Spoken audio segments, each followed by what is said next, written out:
each of you. Let me ask you right out the gate, who's first time here? Make some noise, man. That's awesome. We love here at Krackpots. You guys are going to enjoy a great time.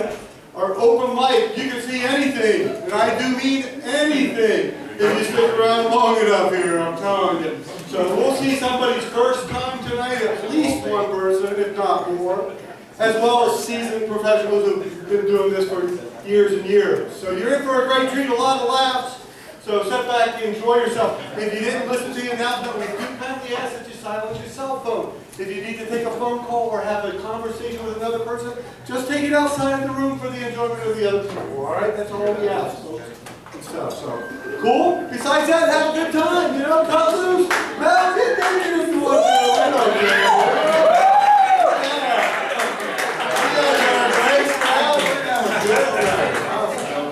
Let's see, in case you don't know, we do have some food and drink specials tonight. We've got Foster's for $2 on draft. It's not a gimmick, it's a 16-ounce, a pint glass, frosty cold for just $2. We also have all the wild drinks for $2 tonight. I know we got some drinkers out there tonight, right? Oh yeah. Oh yeah.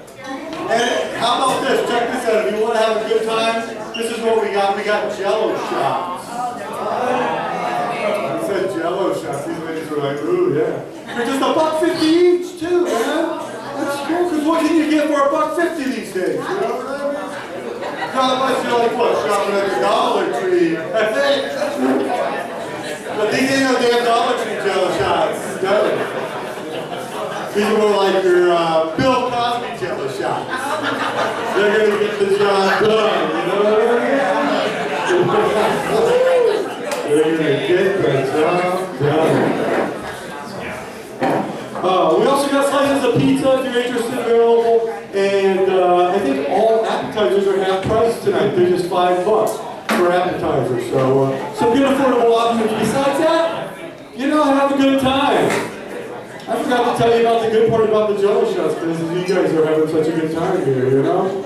Check this out. You can get 12 Jello shots. They come in a container. You can take them home for just $12. It's $1 a shot. You can take them home with you legally, yeah, and keep the party going, you know? And stuff, so. If you got an interest in it, just talk to me, so it should help you out, all right? Makes it a lot more fun, you know? You get to wait in the jig and so and stuff. So. All right, besides that, we got all that housekeeping out of the way. Let's have some fun, right? Yeah. I'm going to be your MC. I'm going to introduce you to a lot of comedians that I told you about tonight, some first time, some professionals and stuff. But before I do that, I figured I'd tell you a little bit about myself. Is that all right? Yeah. Good, because that's all I had planned to do. I knew I was like, shit. All right, we'll start with this. For starters, I'm a cancer survivor.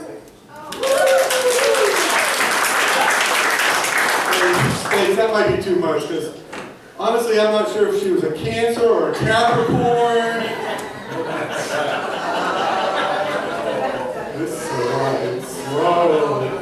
You gotta catch up over here, guys, all right? They're on top of it. That's the easy stuff. I start with the easy stuff, all right? So you gotta tune it in.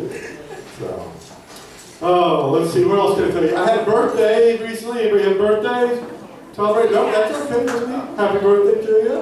I'll bring a Jello shot up on stage for you for next time, all right? You and me, celebrate a birthday. Hopefully a birthday for you isn't like for me at this point in my life. A birthday basically means another doctor appointment. You know what I mean? It is. That's terrible, isn't it? I hope your visit to your doctor wasn't like mine. When I went to the doctor this year, he looks at me and says, Chris, you need to get yourself together. You're a hot mess. You need to start taking care of yourself. I'm like, wow, doc, I don't know where to begin with all that. That's a lot. He looked at me and said one word. Check this out. He said one word. He said crunches. I said, Doc, how many? How often? He said 20 a day. I don't know about you guys, but that sounds like a lot of chocolate, man. That's way too much time. Is your doctor that way? Shit.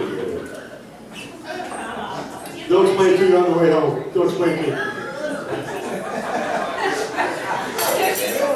That's a trick or treat joke. That's a trick or treat joke. You know what I mean? Just a bite size thing. It's going to take 5 minutes for them to digest this joke. Pardon us while we do this. We'll come back to this in just a moment, all right? So, you guys having a good time? You're a good crowd. You're having a good time. I'll tell you what, I'm going to tell you one more. We got a lot of comedians, and I'll come back up and we'll share a little bit more with you a little bit later. This is a joke I put together. I've been using to close my sets out a lot lately. I put this together years ago when people would say, hey, you're a comedian, tell me a joke. Because it's not really that way. It's not like pull a string, here we go. So I wrote this, put this together for situations like that. So I'm going to share it with you tonight. I call it the koala bear and the prostitute. Some of the younger ones might, you know, not worry. I've told this to my grandmother. I have two, so that's all. She wasn't alive when I told her. So, okay, this is the koala bear and the prostitute. So there's a koala bear and a prostitute. And check this out. They're in a hotel room doing whatever the hell a koala bear and a prostitute would do in a hotel room. I mean, who am I to judge, right? I'm all about animal rights. Aren't we all? So when the little koala bear finishes, he gets up and he starts running towards the door. And the prostitute says, whoa, wait a minute there, little koala bear. You owe me some money. Now, little koala bear, he's confused. He doesn't understand. He's from the outback, the land down under. He does what any little koala bear would do. He scratches his head and shrugs his shoulders. Now, the prostitute, being a woman of the street, she knew exactly what to do. You know what she did? She got a dictionary. Now, where a prostitute keeps a dictionary, I'm not really sure, but it's not important to the story, trust me, all right? So the prostitute grabs the dictionary, she's flipping through the pages, she finds a page, scrolls down, finds a word, hands a little dictionary over to the koala bear, shows him the word, and the koala bear looks at it and reads, prostitute, a person who sleeps with another for money. Now the little koala bear is just as confused as before. He does that thing where he scratches his head and shrugs his shoulders.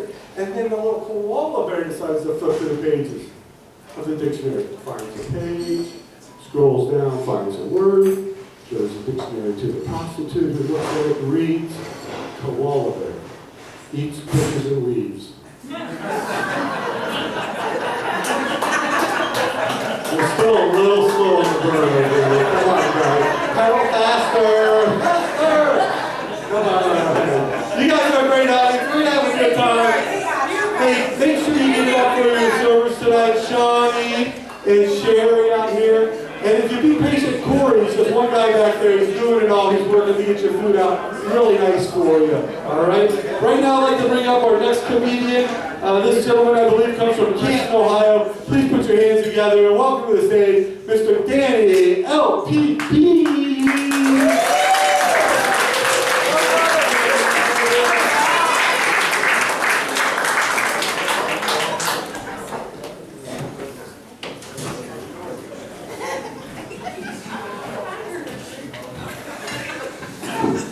I'm just going to get into the nitty-gritty of it. So do you guys, there was a video that went viral. I know I look like a Mormon. It's part of comedic act. I just wanted to, I know I look like I belong in Boogie Nights, but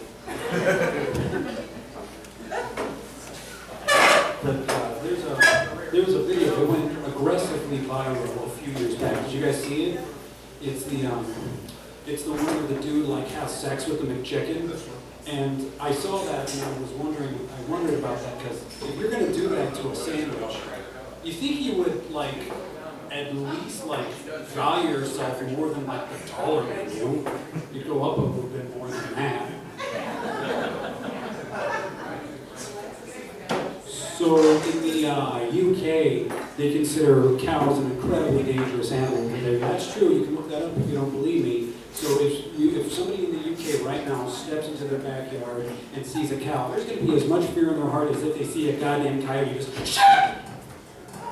Why do you get the kids in the house? It's a moo cow! A moo cow! And the mother runs, where's William? And then like it cuts to like this kid like playing in a sandbox. He's got like a propeller hat on, like, playing with a ball, and all of a sudden this eclipsing shadow hovers over him. And you guys are drunk. That's good. That makes me funny. That hovers over him, and he looks up, and there's just this doofy cow. He's like, ah! And the mother's like, that's my son! I have to go get my son! And the mother grabs, the father grabs the mother, and he's like, what? He's with the moo cow! He's She's already dead.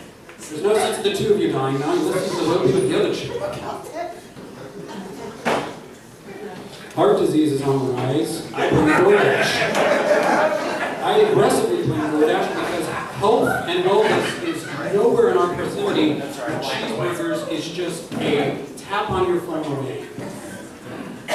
There used to be some chore to eating bad apples. There used to be some sort of chore, you know? I used to be like, well, it's midnight, and, you know, I gotta work in the morning.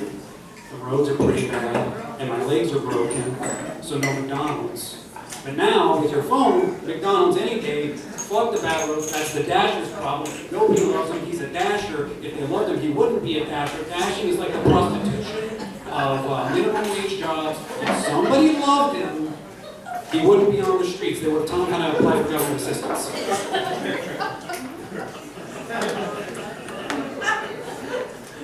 It's bad. I love to eat, man. I love to eat too much. It's an experience for me. I love to eat. It's like a fine wine to me. I love to eat. I get a cheeseburger, just alone in my room, freaking Elvis music playing. Oh my God, just me, cheeseburger. I'm completely embarrassed and naked, just eating on my bed in the darkness. Mustard and ketchup is dripping all over my sheets, and I actually am the man that had sex with a McChicken. No, I'm not, but that'd be a weird claim to fame. I'm not do that stuff with a McChicken. I also know the girl from Two Girls, One Cup, so I'm like, damn, did you get like an infection or something? Is she still with us? And if you don't know what that is, please do not Google it.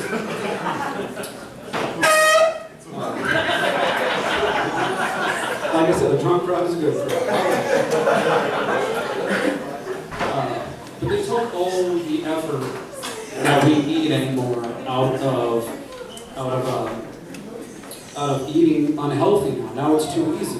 There used to be shame involved in it. You had to look somebody in the eye when you asked them what was the legal amount of McNuggets you're allowed to sell in the state of Ohio without being tried for manslaughter.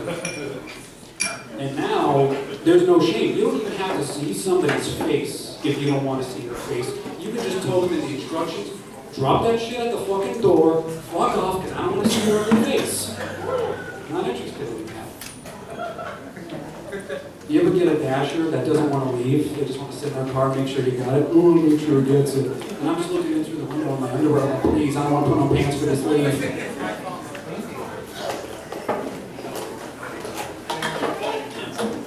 That's my time, everybody.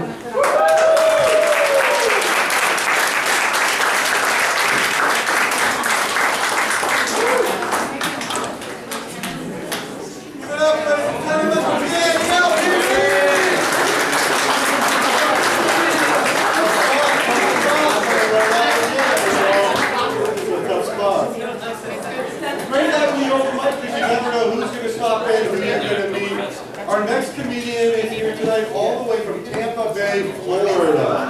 All right, please put your hands together and welcome Terry McCready.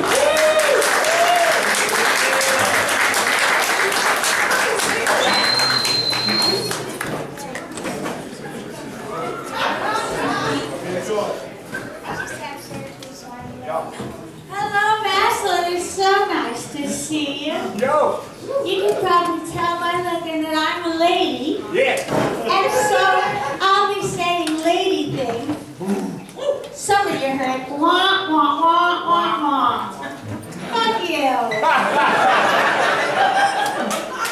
I can understand that some people don't like the sound of a woman's voice.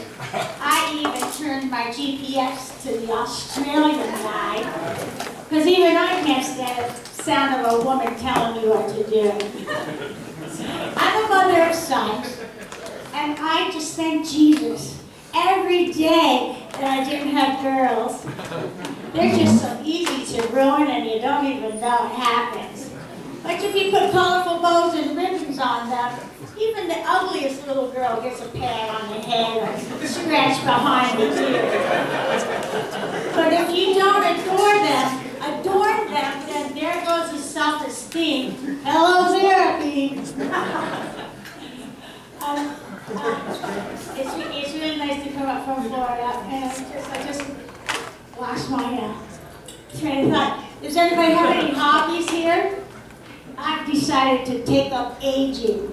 I have quite a few maladies and medications guaranteed to provide hallucinations.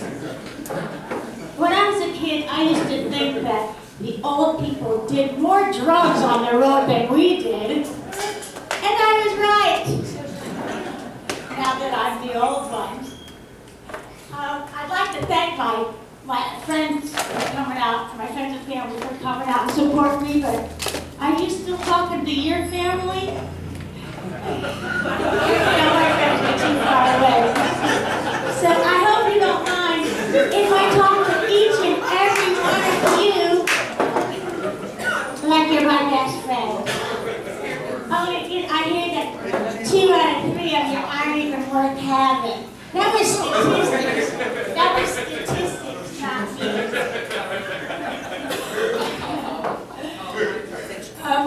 During the day, I am in dining enhancement.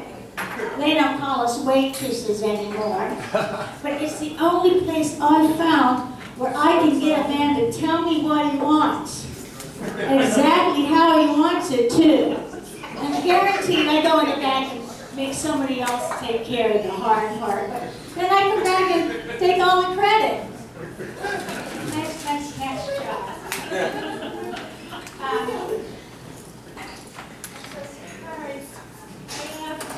A little break part that's just crazy.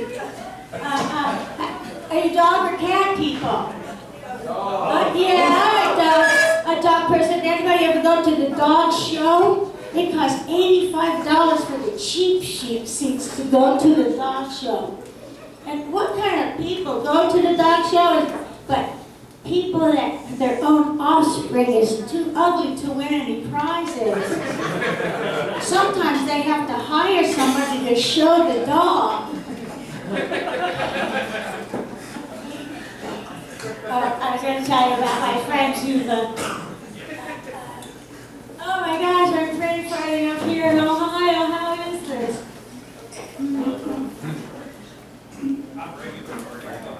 Oh my gosh, that's all I know. That helps me for a lot. That helps me out a lot. Chris, are you there? I'm going to go ahead and take down. So sorry,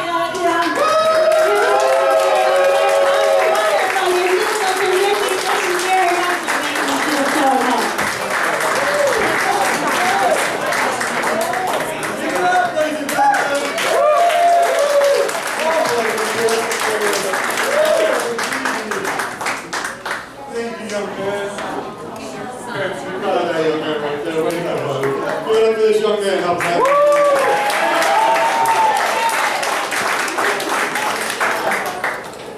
Next gentleman coming to the stage comes all the way from Cleveland, Ohio. All right. He's done a number of workshops and is now been working clubs all throughout the Midwest. But just last weekend, he was in Las Vegas for the first time performing comedy. Please put your hands together. Welcome to the stage. I hope he's out here. Mr. Manny Ortiz! Woo! There he is! He's coming out of the show.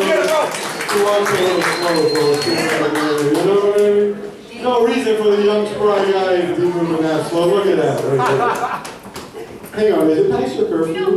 Manny Ortiz, ladies and gentlemen!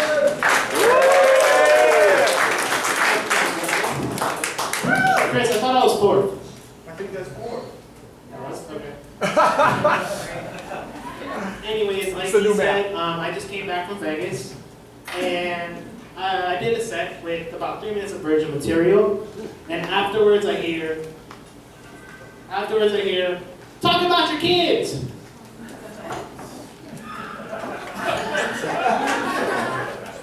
And I'm like, you're the one who swallowed them.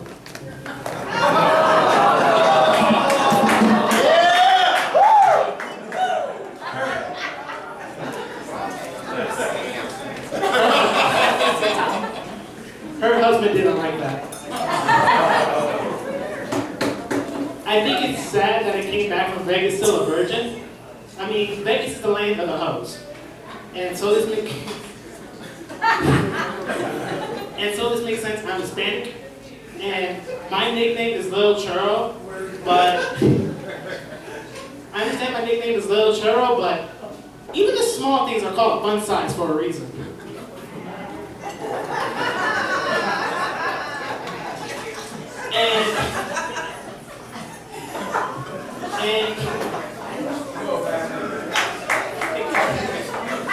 And even one of the most beautiful places in the world is called the Virgin Islands.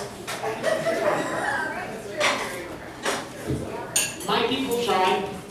We went to the strip and we seen women in sexy outfits taking pictures for tips. They made me take these pictures and afterwards they said, tips are a minimum of $20. He tipped them the money, then they looked at me. I pulled out money, about $200 in cash. I flipped through it, handed it to single. They were mad. They were like, you couldn't give us more? The only other tip you're getting is down here.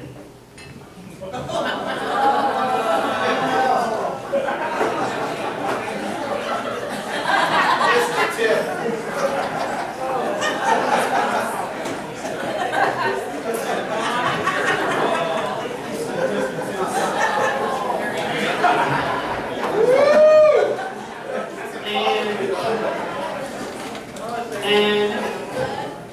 And a lot of the stuff that goes down in Vegas isn't for me. I don't smoke, drink, party, and I don't sleep around. So I spent most of the nights in the hotel room. My two comedian friends, they called me, hey, do you want to go to the bar with us? What bar? Fruit Loop. You guys are going to a bar to eat cereal? They were like, no, it's a gay bar. Oh, if that's the case, no! Come on, man, you get lots of free drinks. Okay, one, I don't roll that way.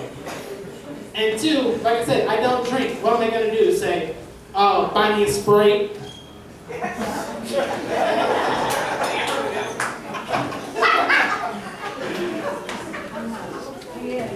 My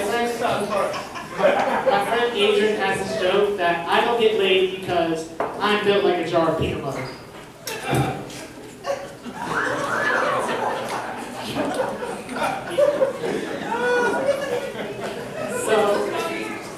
So I told him, hey, so I ended up telling him about me asking a girl out and her leaving me on red. He said she probably doesn't like peanut butter. It's good handle that. And then a few days later, I told him, hey, I want to try out acting. He said, you should try it out for the Jif commercial. The peanut butter.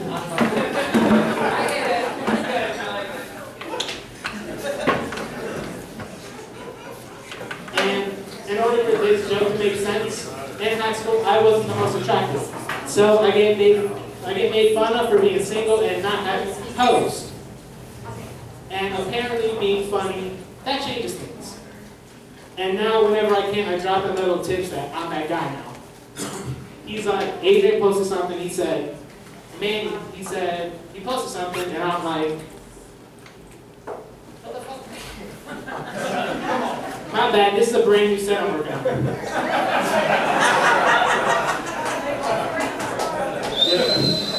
And I said, do you want some of my hoes? He said, Manny, I don't even like peanut butter. I'm in Joe.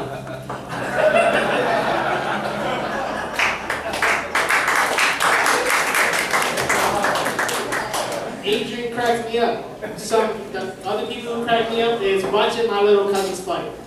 Reason being is because the winner always feels bad. Two of them got into it. The loser started crying, but so did the winner. I walked up to him like, dude, why are you crying? You won. He's like, I hurt her. I'm like, dude, are you Hispanic or are you Canadian? You're way too nice. That is all for me, people. Give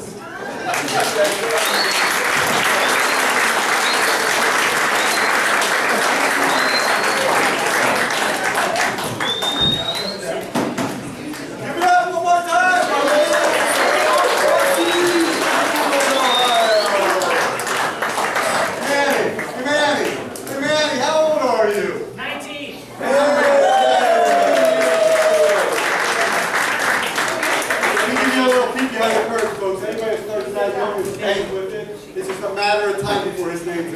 I can tell you. All right?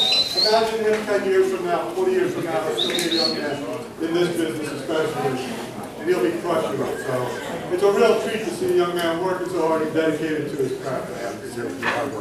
Speaking of hard work and dedication, the next comedian is truly just as dedicated. She's a regular here at our open mic and occasionally works some opening spots on the Fridays and Saturday shows with us. She's a Massillon native and relatively new to the scene, but developing very, very quickly. Please put your hands together and welcome to the stage the very lovely, the very talented Miss Monica Hager! Yeah! Sing it! That's later. Got it! Call me! Yeah, really happy to be here. So we don't have any Cleveland Browns fans here tonight. All right. I've been a Cleveland Browns fan for 23 years. Then they traded for Deshaun Watson. Uh-oh. Now just for the concussions. Ah! You'll get it later.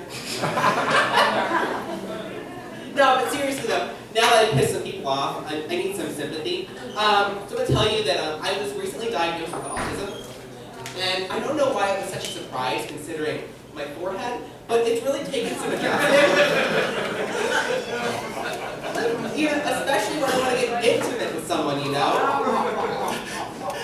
Like the last time I asked someone if they wanted to get weird with a developmentally disabled girl, I ended up seeing Alligator in concert. It was a great time. It's not what I was looking for. So, you know, I just stopped telling people when I'm traveling anyway that I'm autistic, and I just started telling them that I'm from Ohio. That clears it right up. There's never been a follow-up. The thing is, like, people love to talk about autism, you know, but they don't have like the slightest idea of what it is, you know. So in that way, autism is like a nice idea, but really, like, it's about like sensory differences. Some people are either overstimulated or understimulated by certain things. I, for example, am overstimulated by sound and touch, which means the last time I went to a nutritionist, we both left crying, and my lovers seem to never be able to make a raw move in the bedroom. Every touch is like lightning coming up my body, you know. My hips, my knee, my elbow, my coccyx, everything. Right until I slapped upside the head with my flailing. Now I know what some of you were thinking, and it honestly disgusts me. Trying to troll the MRDD building for autistic pussy. If you want to have sex with an autistic person, go to a Star Trek convention. There are rules. Autistic people love rules.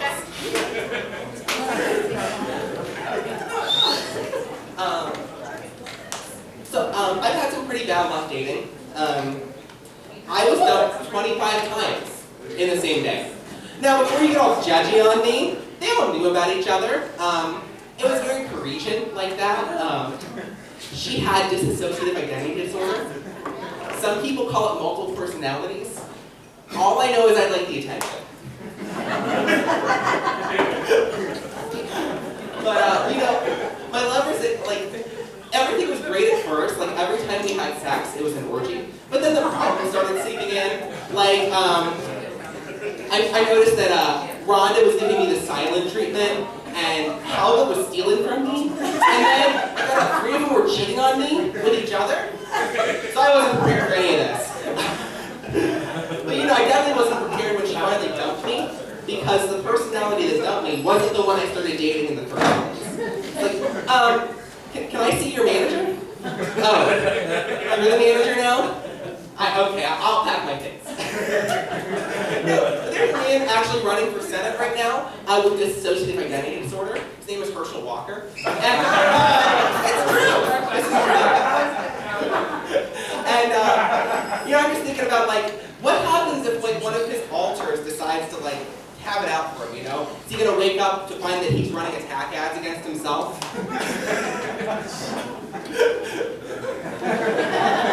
Yeah, right? So, you know, I had surgery recently, and my doctor, he wanted me to heal, so he prescribed me a liter of saline that he wanted me to douche with. I don't know if you guys know this, but a liter is a lot of saline. So I just like ignored the kid, right? Because ladies, didn't we cancel douching? I'm pretty sure we canceled douching. Seems like very 1970s to me, like it should come with some shoulder pads and like the Mario Speedwagon 8-track. I just wasn't feeling it.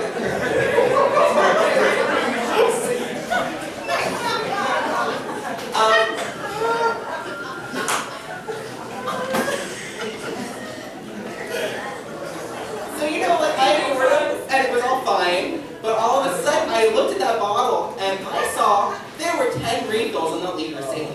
Now, I know you're trying to do the math, but you're from Ohio and really can't. But that's 3 gallons of saline.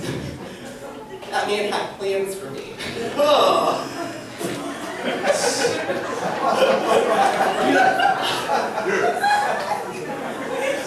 I was thinking about going into like the pharmacist's office and with like a thing of gasoline, being like, fill her up. I'll be back for more later. Doctor's orders. Now the worst thing though is it's gonna be like if anybody works at an office station and they have big water coolers, when they have to like call over a neighbor boy to help me fill it up, like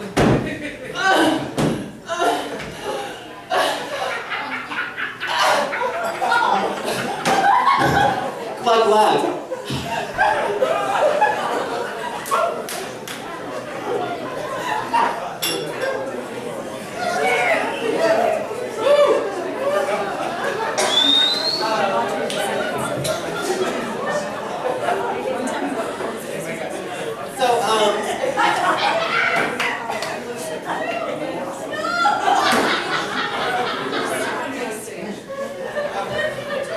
Anyway though, so I had the surgery I'm talking about, it was a sex change operation. It was all applaud at once. Everybody moved back somehow, and it's not the biggest bomb I could drop. But, you know, it's the weirdest kind of surgery, right? Because you don't have any idea what the finished product is going to look like. You know, if I want a nose job, they show me noses.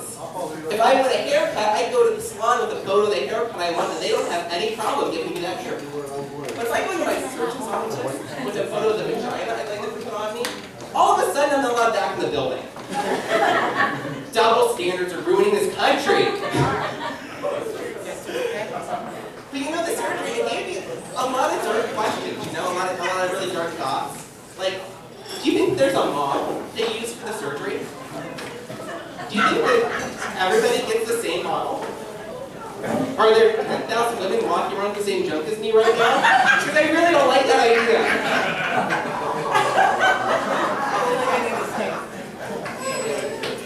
But you know, I don't think it would be any better for me if I knew whose I had either, right? Like, what if it was the surgeon's first girlfriend? And she died, serving our country in the Iraq War. To honor her legacy, he gives a replica of her genitalia to transsexuals in need. Thank you for your service. Did you just say cervix? Oh. Thank you for your service.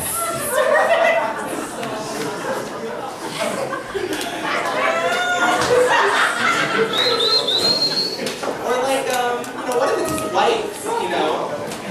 And it's just so good that subconsciously he just keeps recreating it over and over again. I could learn to live with that, I think. Maybe coping would be the strategy, but what? I don't know. Yeah. But another thing though is like, so what do you think happens if you get the surgery and it's not right for you? Do you think that some people develop a phantom limb kind of thing? I know what you're thinking. And because of the way the surgery's done, you wouldn't end up with a phantom dick. No. Because it's an inversion, you would just have a phantom balls instead. Oh. My dreams are haunted by phantom balls. I don't suffer from this particular affliction, but part of me thinks it'd be like having a mouthful of cream cheese you could never ever swallow.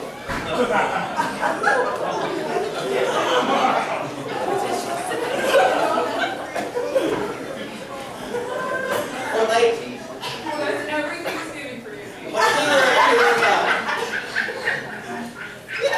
what if they were a pair of ghosts sitting there pressure on your shoulder, telling you to get the messed up stuff, you know, like, ah, let me at it, boss! Let me at it! I got another one in me!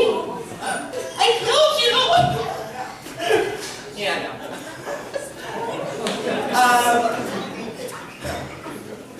So one thing I do love, professional wrestling. I don't know, anybody else here do professional wrestling? All right. So, you know, I was watching the other day, and this guy was in a tag team. He turns and says to his partner, "Scissor me, daddy ass." And at that moment, I thought to myself, wow, wrestling is kind of gay. How didn't I notice that before? How didn't anyone notice that before? Like, I mean, seriously, like, the way these guys talk to each other, it is insane. Like, John Cena, this Sunday, Fire Island. I'm gonna take off my shirt, lather myself up real good in baby oil, and I'm coming for you. Do you know how many licks it takes to get to the center of a Tootsie Roll Pop Jump? Because I'm the kind of freak that found out. It's 527. I also enjoy the music of Phil Collins. Men in white denim and a Nancy Moreno. See you Sunday, John. Bye! Or like The Undertaker, you know? This guy has been around decades. Got hair down to his back, pale as a ghost. Looks like he stepped out of an Anne Rice novel, you know? And he's in a decade-long feud with his brother over who burned their father to death. That all sounds pretty gay to me.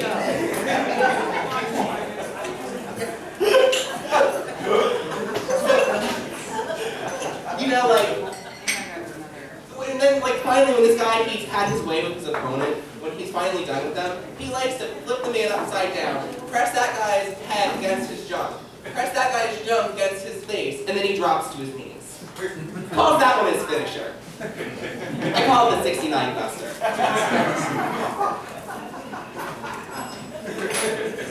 Guys, I think that's all I have for you tonight. No, keep going.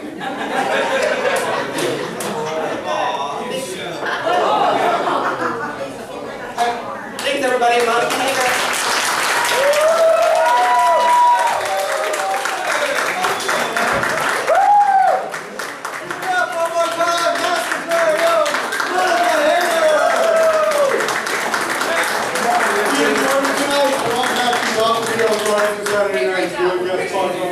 Weekend performances, so always happy to have her out.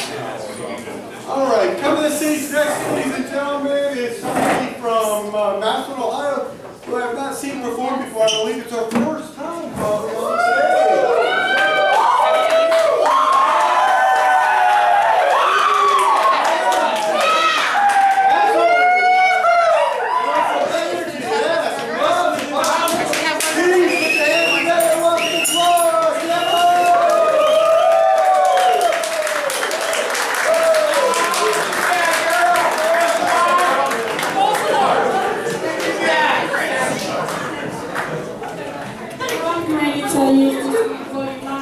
That's what I'm talking about is my mama.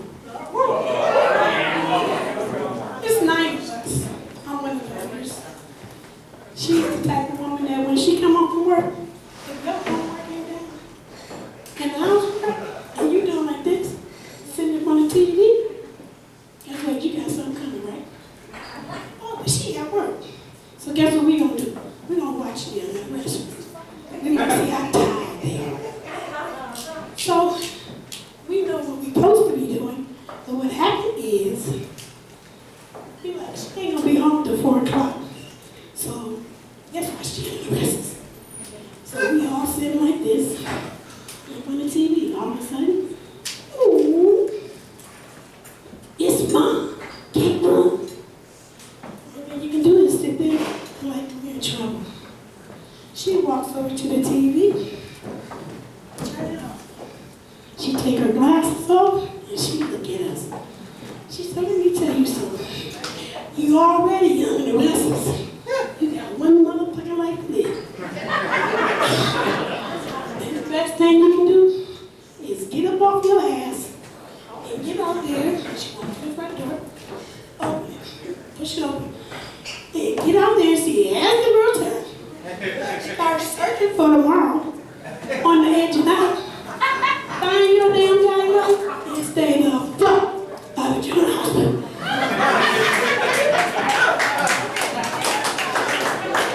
You know, my friends, they laugh. Because every time they call me, they say, Mama, so-and-so don't believe the statement your mom made. Read it to them. So I read it back to them. They're like, can you remember it? I said, man, if you would have seen the face that she had when she told it to us, you would remember it too. So when we were little, we lived in this house. We believed in ghosts. You know what? Well, our house was haunted and I didn't know. She's like, Laura, would you like to sleep with me tonight? I'm like, yeah. You got a big bed, I ain't got to share a twin. I go get in the bed with her. I'm ready her back. She's got the paper up and she started talking. She said, the closet door is getting ready to open and close. And after that happened, she said, the room door gonna open and close. And I'm like, yeah, right. And she said, that ain't hard. She said, next thing you're gonna hear is, you're gonna hear someone else steps. I said, yeah, I can't. Next thing I know, the closet door said, I ain't seen nothing. Her room door. I don't see nothing. And I hear this. I'm breaking camp. Because I didn't see nothing, but what she told me was going to happen, happened. I went through this, and she said, don't go nowhere. I said, I'm scared. She said, it's coming back. I said, no, it ain't. She said, just stay. Next thing you know,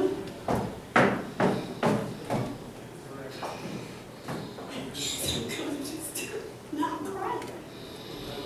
Next thing I know, her door open and closed. I was sitting her closet door open and closed. Guess what? I didn't stay in that room no more. I was gone. So I tell my brothers and sisters about it. It's something in Mama's room. They're like, you're lying. I said, guess what? You can't get me to go back in there. And I told them the story. So she's like, I'm going out. Christmas tree, take it down. But the first one to go to sleep, you gotta go upstairs. And you know, none of us wanted to go. Turn around, my brother, sleep. You gotta go upstairs. Oh no, he crying, never stepping away, we pushing him. We know what's up there. Next thing you know, you hear, ah! We go running upstairs. We get in the room, he's standing with his pants right here, and he's looking at the door told him, we grabbed him, laying downstairs. He was all sitting on the couch like this. We ain't going to sleep tonight. You know, when you're little, your parents had control, you had no say. My mother said, go outside in front of the house, but don't go past the fence. I'm like, why stay in the front? Ain't no fence in the back, let's go play. So we take off. We stayed next door to Roosevelt School. Next thing you hear, baby, I need you on the next morning, baby, did you get it? Hey. He's like, that's good. Big man, you can't. So everybody told us, I'm supposed to be the second butt whooping. I didn't know. All right, let's give it up, ladies and gentlemen.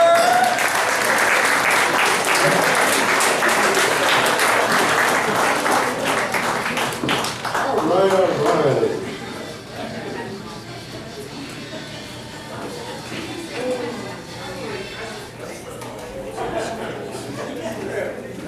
All right. So how we doing out there? Keeping it going? We got another 2020 come to the States. This guy came all the way from New Jersey to be with you here tonight. How about that, folks?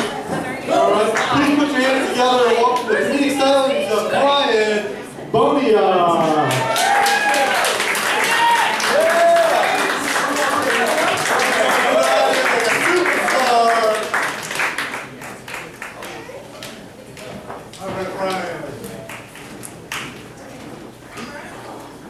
You guys thought I was going to trip on that jump, huh? So guys, how you guys feeling? Good? Yeah. I'm sure you guys have probably heard or seen that Jeffrey Dahmer Netflix series. Yeah. And a lot of people had a lot of mixed feelings about that, you know? And I personally liked it. Because like my favorite part is that Jeffrey Dahmer predominantly targeted minorities. Which just means he had good taste in men, right? You know? And, no, I'm fortunate. I'm actually pretty happy that I didn't like live through that era. Like I didn't get a chance to meet Dahmer because I know I'm down his aisle. Because I know I'm like Freddie Mercury dipped in chocolate. Like, he would fuck me up.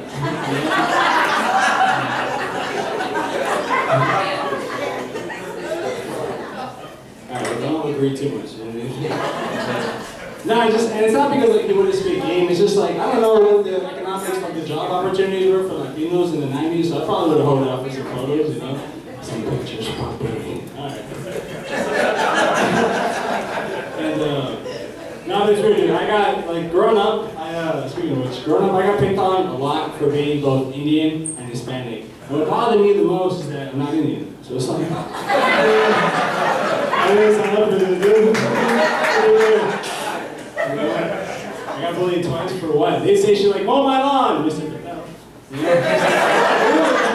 You know? And look, there's nothing wrong. It's not like I'm saying there's nothing wrong with being Indian. It's just like wrong spices. You know what I mean? Like the only thing we have in common is like sandals. They build it for comfort. We use it for violence. That's what we do.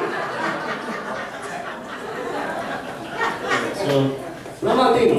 I'm Latino. But I was born here. Right? Relax. No. I was born here.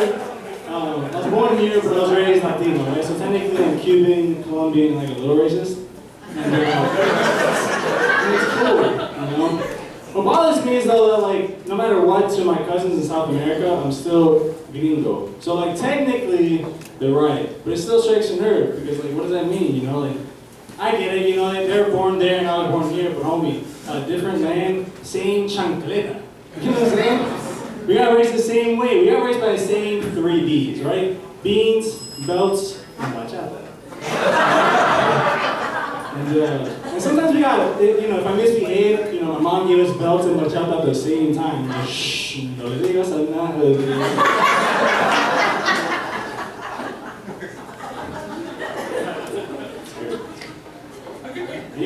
Anybody in a relationship? Yeah? Anyone? Probably, I assume. Anybody stuck in one? No, I'm in a relationship. It's cool. I've been in a relationship for a while. And it's cool. My girl, she's straight edge. My girl doesn't drink or doesn't smoke. So if she ever cheated on me, I know she meant it. You know what I mean? Like, she got no license. What's your first call? Who are you gonna call? No, but she's good. We've been dating for a while. And we're at a point right now where we don't have to be nice to each other. Right? Like we are, you know, we don't have to. And so like I was watching Netflix the other day. We're watching a Netflix documentary, like drug lord documentaries, you know, for a little inspiration. And I was watching these documentaries and I ended up watching one about Joaquin Guzman.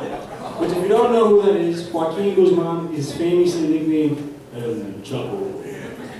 Right, maybe bring it down, sounds like I just studied him, right? It's cool, it's a badass nickname, right?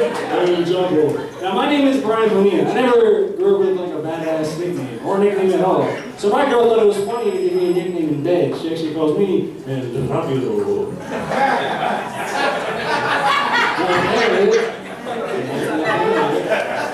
But it's just what it is.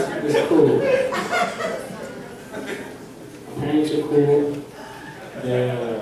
My parents are weird, and I think it's rubbing off on me.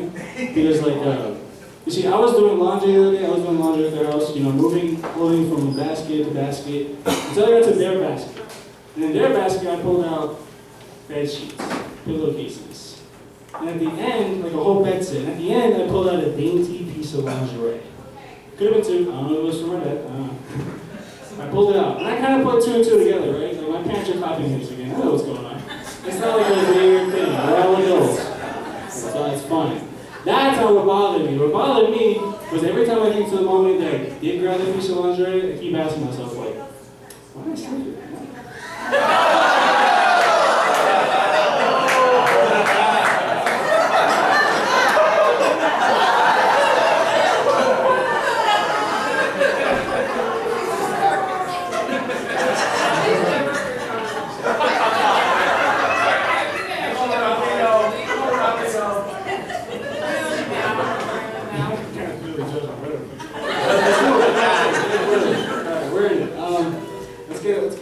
Let's switch gears a little bit. I have opinions too, you know, so that's just my life sucks, alright? I have opinions. Here's one. I was on my phone and I saw a photo of a woman on Instagram. I saw a photo of a woman at a Roe v. Wade protest, right? And here's what I think. Like, it doesn't matter what side you fall on that, but can we all agree, like, maybe don't bring your baby to what I can only imagine is like their worst nightmare. What are they doing there, dude? What are they doing there?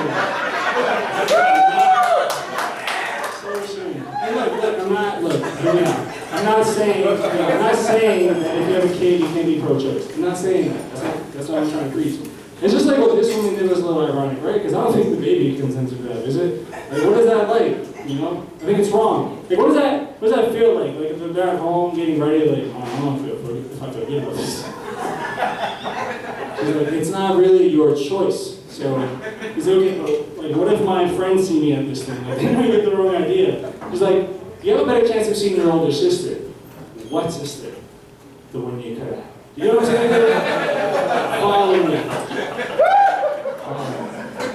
And so I imagine, like, what? And again, this is all imagination. I just saw a photo, guys. I just saw a photo. This is what happened in my head. I'm just thinking, like, what's happening? What does that feel like? What is the kid gonna show up to the baby shows up to this protest with Survivor's Guild?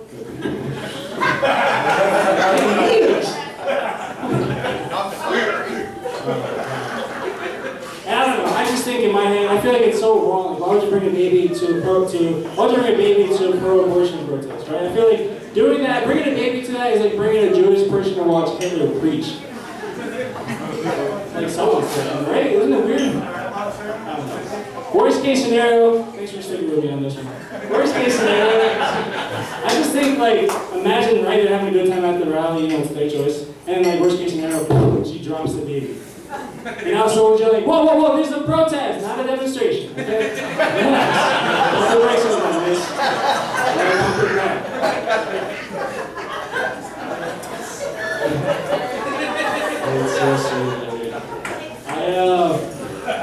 I recently discovered that people in my town are now relying on OnlyFans. Which I was like, that's kind of cool. People that I know have an OnlyFans account. I was like, good for that, you know what I mean? Because that's kind of cool. I can unfriend myself for like $5. That's crazy. Someone I knew, and boom, Apple Pay, gone. Like, there's just, I don't know, it's weird. And I didn't pay for it. My boy showed me a screenshot. I don't fucking, but no, I don't do this shit. I think I'm jealous though, because I think even like having an OnlyFans account, especially as a woman, is kind of a cool thing. Right? I think I'm a little bit jealous personally, because ladies, if you don't know, it's 2022. Like, if you're horny and bored, that's a small business. You know what I'm saying? Like, you can LLC your pussy. I can't even come close to doing that. You know? And during the pandemic, it was kind of weird, because I was broke and kind of worried. Has anyone ever been so broke and paranoid that they check their bank account at the same rate as you check an empty fridge? Another overdraft for you, dog? Come on. It's weird. I've recently found out that I'm softer than I think I am. Any men here ready to meet this thing? No, I was watching this movie called Disney Soul. Have you guys ever seen the movie The Soul on Disney? No? The movie Soul? It's a movie about, basically it's about a musician that was like about to make it, right? And then he died. That's what the movie's about. If you haven't seen it, it's a great movie. It's a tearjerker. And I was watching this movie, and he's about to make it, and he dies. right? And he spends the whole movie trying to come back to life, only to find out that life wasn't really about being alive, it was about living. Bars, right? Right here. And I was watching this with my girlfriend. Let's get back to her. I was watching this with my girlfriend, and she noticed that throughout this movie, there's a moment where it gets really quiet, and I'm in my feelings in this movie, and I start doing that thing you do when you're trying to hold back your tears like this. And I'm trying to hold that back, and the movie gets real quiet, and then she looks at me. Right now, I look at her. Yo, babe, you good? Why are you talking to me like this? I'm telling you, have some respect. I'm just feeling a little emotional. Alright. And so I didn't know what to do, and so I punched him. I used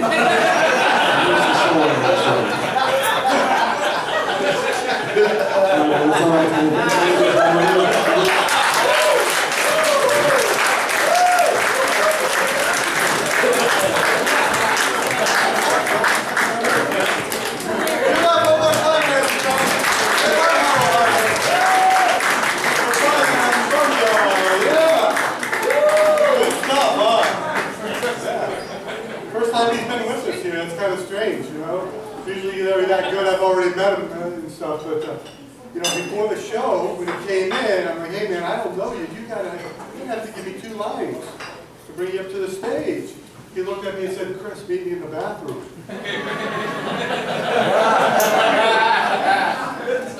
This I didn't laugh at all right here. They're in the DARE program, I think.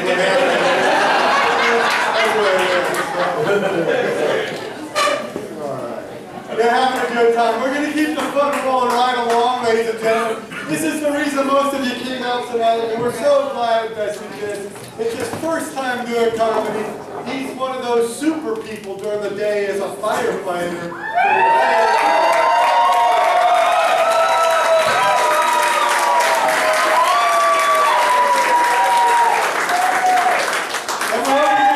Just as much for his comedy. Ladies and gentlemen, your friend, Mr. Chris Snyder!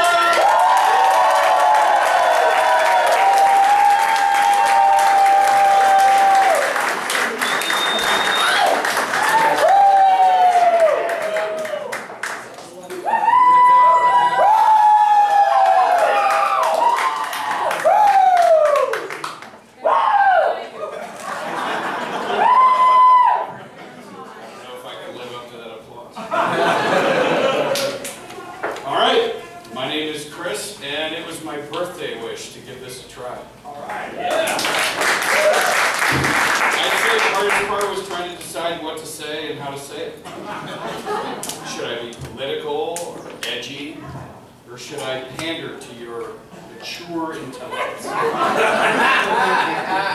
Yes! Farts. Farts are the funniest thing that life has to offer. What I'm talking about is a perfectly pitched, audiological, anal anomaly. If you're into acronyms, that's people. A fart in nearly all situations will cause fits of laughter. If you're in an uncrowded public bathroom and you hear that thunder from down under echoing from a bowl down the way, you have no fucking chance. If you and I make eye contact, we're fucking done. I'm talking shoulder shaking, just piss going everywhere. But we just bonded over a fart. We just became fart mates for life. We should probably have a secret handshake. We could dap each other up, reach over, pull a fart out of each other's ass, and then cup of cheese. Farts are stimulating the economy. There is a woman making hundreds of thousands of dollars selling jars of farts. I gotta be honest, the first thing I thought when I read that was, I have empty jars and a wife with a capable asshole.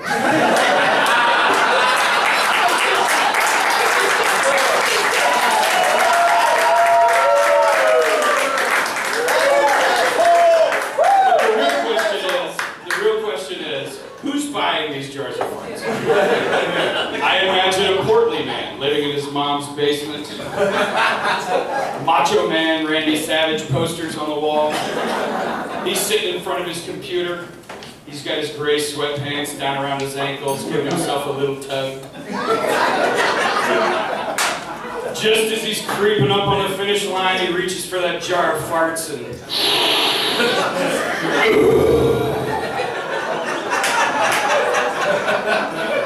You know, his mom busts in.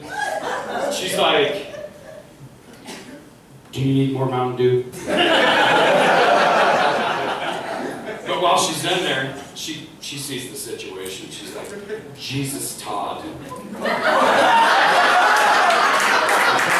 with all these empty jars? And why do you have pink eye again? What if dick farts were a thing?" That's where we got to, dick farts. Guys, if we had dick farts in our arsenal of immaturity, we'd be non-stop firing dick farts. Just dick fart, dick fart. We'd come up with really cool nicknames for our dick farts, like the Sniper. You could hit them from around the corner. They wouldn't even see it coming. If you were in a crowded room, you could hit them with the tail gunner.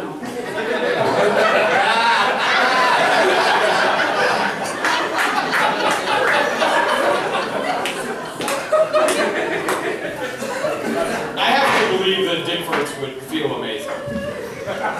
I bet it feels like a bathtub fart that took a wrong turn out of your asshole and just took the scenic route up through your taint, touching every hair on its way up through your nuggets.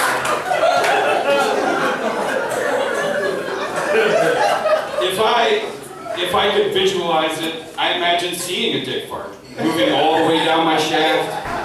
Just as it gets to the head, I'm going to turn it back and look at it before it goes.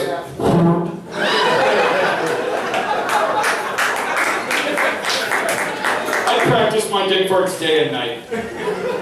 I'd stretch it out, widen it out, just to find every octave available. And then I would serenade my beloved with melodious meat music. I would be penis Pavarotti.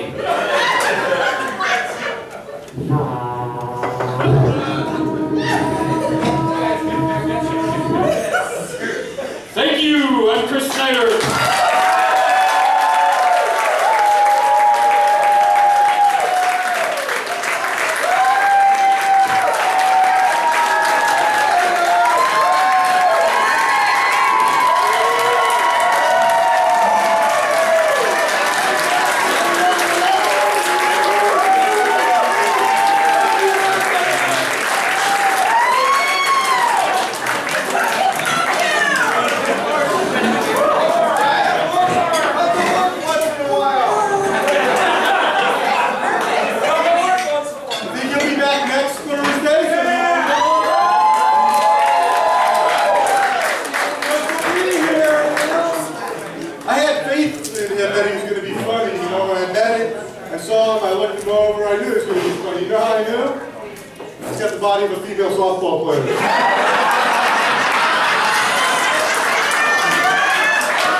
He's kind of an asshole. He's been talking shit about people all day long. And this guy was up there getting all these laughs, and he's talking shit about him. So he's like, oh, he's not funnier than you. I'm like, oh, that motherfucker's funnier than I am. People are said to be disappointed, but anyhow, I just want to tell you a little bit about me before we get started. Might clarify some things. If I meet a woman and I'm not at least, if I can't at least picture her in an ankle monitor, I'm not even fucking interested. That might explain a little bit about some of these stories you may hear about me and some women. So, you know, living with this Tommy guy, man, when he's in this mode that he's in right now where he's talking shit and stuff, it's a lot like living with my ex, and she was a succubus, all right? I don't know, do any of you guys know what a succubus is? Okay, well, I Googled it, because somebody told me that's what she was, so I Googled it up, and the definition it said at the time was a very beautiful female demon that slowly absorbs your soul through thoroughly enjoyable sex, right? Now, I was high as giraffe pussy at the time. I hadn't slept in about 3 days. And so I looked at that, I'm like, oh shit, that's her, right? And it sounded like her right to the T, right? So I'm like, okay, that's it. No more sex for her, because the way I'm looking at it is, I'm like, every time I nut, she gets just a little bit more of my soul each time, right? So that's it. No more sex for her. I'm protecting my soul at this point, right? And so, well, she realizes that if she's not getting sex out of this deal, because she's my midlife crisis, right? I've been married for 25 years, and she was 25. She was a 25-year-old stripper that we did. What's the midlife crisis without a 20-something-year-old stripper girlfriend, right? And she realized that she was keeping me around for my money and dope. I mean, obviously it wasn't her. Right? And so when she realized that if I wasn't getting sex out of the deal, I wasn't going to put up with her shit much longer, right? And so she decided to introduce a little peanut butter into our relations, right? My first thought was, hey, you know, you ever get peanut butter stuck to the roof of your mouth? Right? You really got to work that shit to get rid of it. So my mind goes to, alright? Oh yeah, let's get some peanut butter working, right? And so I'm not going to bore you with any more details, but let me tell you this. This seems like an obvious thing, but if you guys are going to try this seems fairly obvious, but you guys got to use premium peanut butter if you're going to try this. Right? Because if you go using the stuff with little bits of chunks in it, right? You go sticking your dick in a jar of that stuff, that's just fun.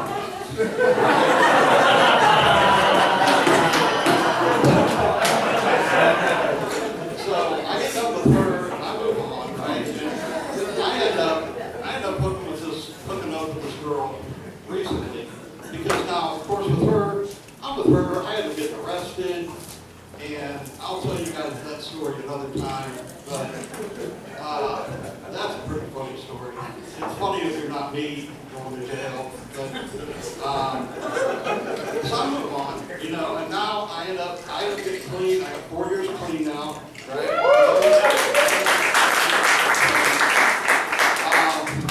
So anyhow, but that doesn't mean I'm not using drugs anymore. That doesn't mean I'm still a thing.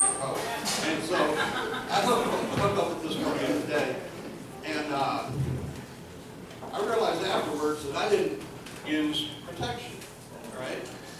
And yeah, I'm thinking they need a morning after pill, but maybe one called the moment after, or for that moment after when you realize, holy shit, I wasn't worried about her giving me anything, or her giving me something. I was worried about her giving me everything, right?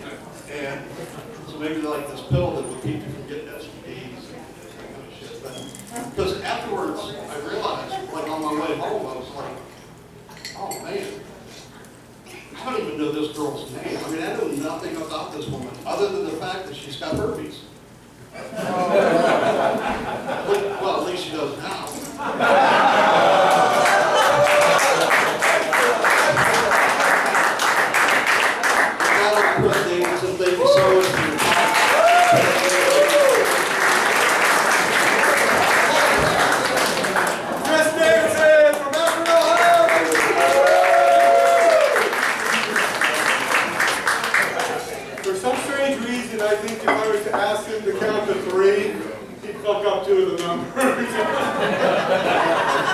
Just a guess, I don't know.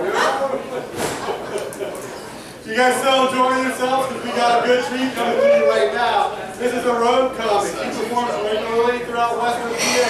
You can see him at the Funny Farm, Hilarities, the Improv, Funny Stuff. Just came back from Myrtle Beach where he was a finalist in the World Series of Comedy. Please put your hands together and welcome acting very well, Mr. Krackpots.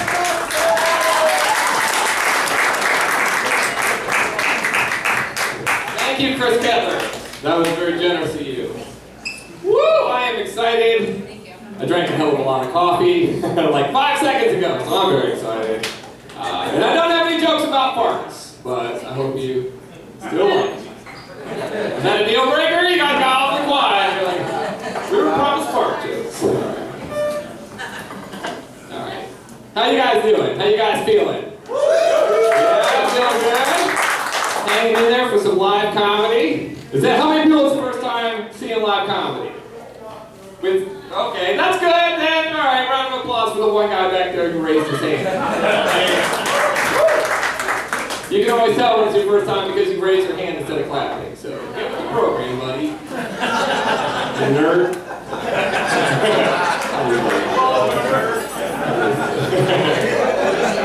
Fucking high roading. The one guy who's like, I will play along, and I'm like, you suck.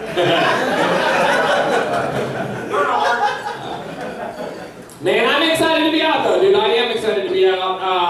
My girlfriend has been sending me to the grocery store a lot lately. I don't know if you guys are the ones who do the grocery shopping in your family, but it's expensive. It's expensive to go to Giant Eagle, and if I'm being honest, I feel compelled to steal. You know what I mean? Man, it takes a lot of effort for me to not shoplift.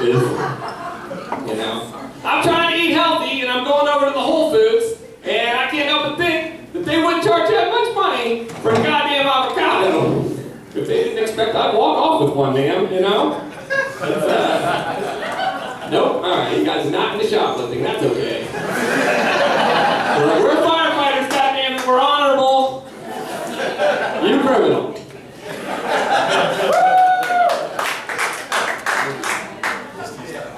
For real, dude, like, I looked at the box of onions today, and it's like, who the fuck even counts how many onions are in that box? I would not know. I used to steal my neighbor's mom's cigarettes with the same rationale. And look at me now, guys, so. I don't, though. I don't shoplift, if you guys get the wrong idea. I do not shoplift, because I am horrified of getting caught and then going to county jail. For the third time. That's too many times to be locked up, sir. That is super embarrassing shit. You know. I don't even know, you always have to call people, and I don't know anyone's phone. So. That old bastard Elon isn't getting another piece of my ass, is what I'm saying.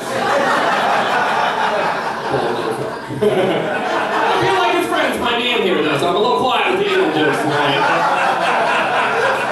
It is not a big town. Not a big town. When you're in county jail, though, just in case for the people of you who aren't going to admit that you've had a DUI, when you're in county jail, dude, it's super boring, and all there is to do is trade stories. And I'm never in there for something cool, like I was out doing murder all night, you know? What happened, Patrick? What happened, bro? I was raping my way through Maslin. When suddenly...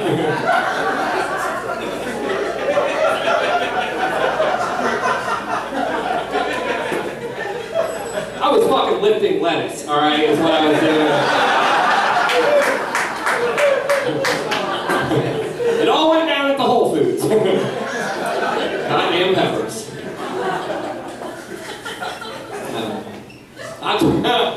Food has been a big thing for me lately, though, because I've been like trying to eat better. I'm trying to get healthy. I turned 40, so I like care about myself now. It's a whole weird thing. I'm hitting the glow up. I bought these pants at Forever 21, ladies, so that's I got white shoes. I'm having a midlife crisis, is what that means. You know, people are like, oh, midlife crisis, where's the Ferrari? Can't afford it. I got Calvin Klein underwear. Same message. Less exciting. dude, I'm trying to save my life. For my whole life, I was super skinny. And when you are a tall, skinny white guy, for some reason, people assume you're skinny because of drugs. And that shit gets tiring quickly. I was doing a show a few weeks ago, a month ago, when I was skinny again. Okay. I'm where I used to be and not as skinny as I used to be, so I gotta rework some of this material. But dude, I had a guy come up to me and was like, dude, you should be safe. They're putting fentanyl in the methamphetamines. Yeah. Yeah, I know. Evidently, this guy was like, I should go warn him about the meth. And that's how skinny I was, so I need to rewrite that joke. But the point is, to the past tense, live comedy, people. But also, it didn't used to kill you when you did meth. I don't know how many of you guys know that, but it wasn't fatal, so. I say that Gen Z ruins everything. So, you know, it was one thing when they started cooking it with Drano, but then China came along and, all right, that's a joke. That's a pro-meth joke. You don't hear a lot of those.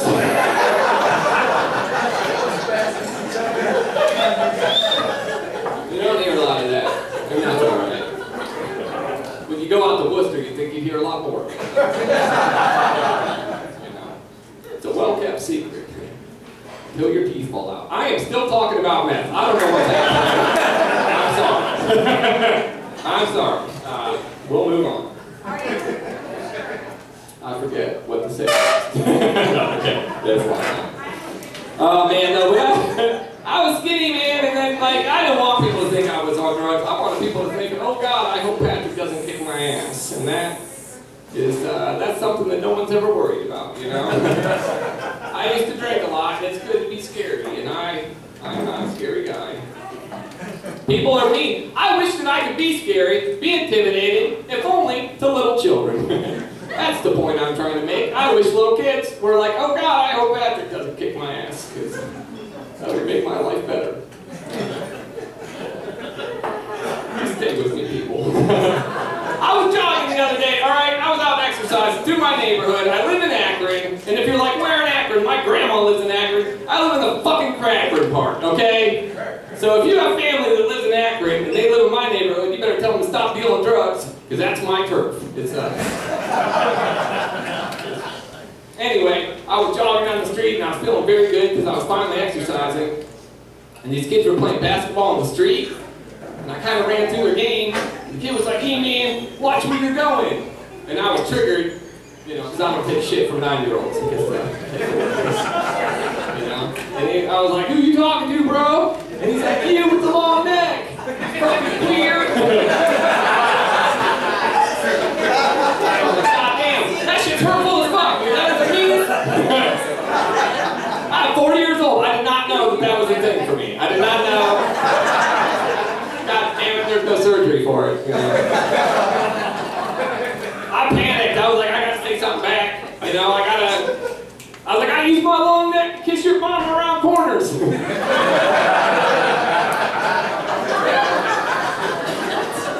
I just want the little kid to be scared. That's all. I'm not trying to beat up little kids. I just want them to think I will. So. It's a whole different thing. It's a whole different thing. Man, my neighborhood though it's kind of fucked up. Like, I was walking, okay, when I still drank, it was like during 2020. It was during the 2020 shutdown, so like things got really bad, you know, and we didn't know what was happening, so I was like, I'll just drink every day until, you know, it's over. I think that's what like most of America was doing for the first few weeks there. And so I'm walking home, I call it my vice walk, because I'm going to the local corner store to re-up on all my vices. Get my alcohol, and some cigarettes, and my rolling papers. If I bought condoms, that's where I would buy them. So, that's a condom. All right. It's all right. They're not all winners. Anyway, though, I was walking home with my sack full of beer, and I was feeling very good about myself because I was still buying bottles, and in my mind, that was like controlling my alcoholism. And I look up as I'm at the foot of my driveway, and there was a prostitute at the foot of my driveway. If I'm being honest, my initial reaction was that's pretty convenient. You know what I mean? She's just, you know, I don't know. She was out here like an unanswered Amazon package. I don't fucking know. Check that off the wish list. It's a very lonely But I was like, I'll just ignore this lady, because, first of all, that is no good for the property values. I rent also, so that doesn't make sense. But still, I didn't rent, I'd be so mad. That's my point. I'd be like, what is this bitch doing? Is what I would think. I tried to ignore her, which was like fucking just rude. Like I'm just like ignoring another human being in the middle of the afternoon to her face. Jesus Christ. It's like I will scream as loud as I can across the table in the middle of my dreams coming true. It's okay, I'm sorry. Thank you, Mel. Anyway, though, I'm like just ignoring this lady to her face, and she stops me and she's like, hey, sweetheart, do you have a lighter? And I was like, no, I don't have a lighter. And she was like, if you have $10, we can go party. And I do have HBO. That is prostitute slang for I would like to bang you for $10. Which is some flattering shit. I don't know. Maybe the nicest thing a woman's ever said. I don't get a lot of positive attention from women, in case you may be surprised. So, it turns out one of them was like, oh, I can suck your dick. For any reason at all.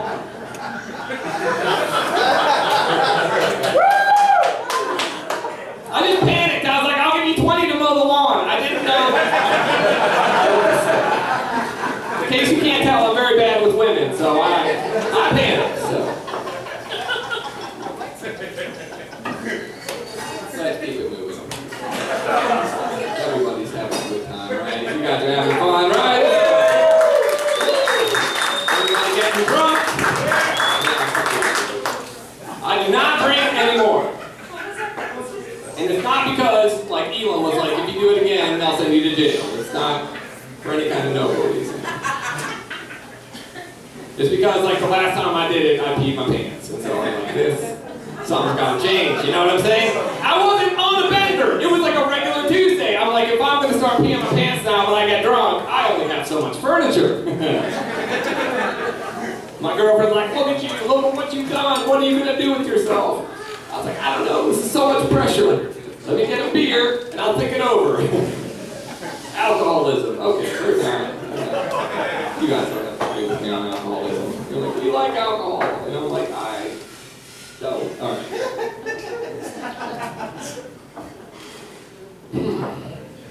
Firefighter guy was fun. Remember how much fun we were having when he was talking about farts? That was awesome. He was like, I like farts. And I was like, I do too. That is so relatable. So. Man, I wish I knew something about farts right now. Making this shit about as uncomfortable as I possibly can. Talking about my goddamn demons. Dude, I went to fucking Benihana. I was like 30 days without drinking, and I thought I had it. I'm like, oh, I'll never drink again, yay. And I'm so easily peer pressured. It's so pathetic. I went to a Benihana, okay? The Japanese steakhouse. It's a liberal term of the word steakhouse and Japanese, I'll have you know. I think my waiter was Korean. Anyway, they throw food at you. Their whole gimmick is you catch it in your mouth like a dolphin from SeaWorld. Okay, they're like, push off, and you're like, and they are not as fucking accurate as they are on the commercial, okay? You better wear eye protection, because there's a lot of hot butter in the red eye. A lot of rice in the old cleavage. But I'm out there and they're throwing food at me, and then he starts with this, it looks like a ketchup squirter, and so I'm like, I like ketchup. It's not ketchup. It's not ketchup. It is cheapest liquor maybe ever made. And I'm just like, okay, and then I slid right off the wagon. So that was, I remember thinking of a car ride home though, because I have a very bright side mentality.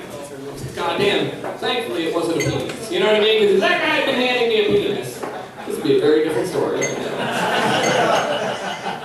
I live in a world that takes people. I don't know, I used to tell a lot of dick jokes, but I feel like I cleaned it up, and I'll tell you guys a dick joke now. Guys, want to hear some dick jokes?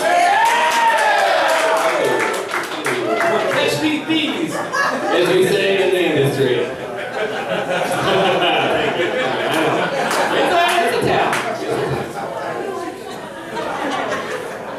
This is a dick joke and a mental health joke wrapped up into one, so. That's the best dick joke, you know, the thinker dick joke. It's got a real head on it. This dick joke goes deep. So. If y'all are ready, I will allow you to receive. Put it right inside your butt. Too much. Remember when it was just a tip earlier? That was... Okay. I was walking down Lincoln Way earlier with my girlfriend, and we saw this, went past this alley, and there was a homeless guy jacking off. It was fucking crazy, I know. It was crazy. It was crazy, dude. I know, my girlfriend's like, oh my god, that's disgusting. And I'm like, go easy on him, baby. I was like, clearly this guy is off his fucking medication. You know what I mean? She's like, what are you talking about? You just make excuses for random strangers now? I was like, babe, you can never get and then maintain that kind of erection if you were taking these modern psych medications. Obviously, he isn't on his anymore. So. That is a super accurate Lexapro joke. So. I went to the doctor in 2020. I'm like, doctor, I'm anxious, I'm depressed, I need help. He's like, here, take this medication. It'll clear up your anxiety. It'll clear up your depression. It'll clear up your boners. I'm like, God damn, dude, I can't be anxious and depressed. And then you gave me this medication. And he's like, oh, wait, the one thing I had left. It's unbelievable. Like, so, where's the prostitute at? Alright, I'm about done here. I'll give you guys one more. It's a fun one. We'll have fun and we'll be done. And then the next comedian will come up and it'll be hilarious all over. It'll be super fun and you guys are super dope. I was driving home from a show the other night. It was a lot of fun. I was in Akron. And the panhandling in Akron, the homelessness is quite out of hand. Okay, there's quite a bit of it. I was getting on Route 8, there's panhandlers everywhere. As I pull up to the intersection, I do what most of us do, and I tighten up my fucking window. If I had an extra dollar, I would have given it to the stripper, so I don't know what you want from me, buddy. I'm sitting at the intersection, I hear my name. Pat? Hey, Patrick, Pat? Is that you? I'm like, who the fuck is talking to me? It was the panhandler. The panhandler outside my window knew my first name. I was like, holy shit. It was startling. It was startling. I put down my window. I recognize this guy. As I'm sitting at the light, he wants to make small talk with me. This guy's like, oh, this would be a good time to catch up. I don't know if you've ever been in this particular situation before, but everything I said to this guy sounded like I was bragging. And everything I said to this homeless guy sounded like I was trying to flex on him. He's like, hey, Pat, man, what have you been up to lately, bro?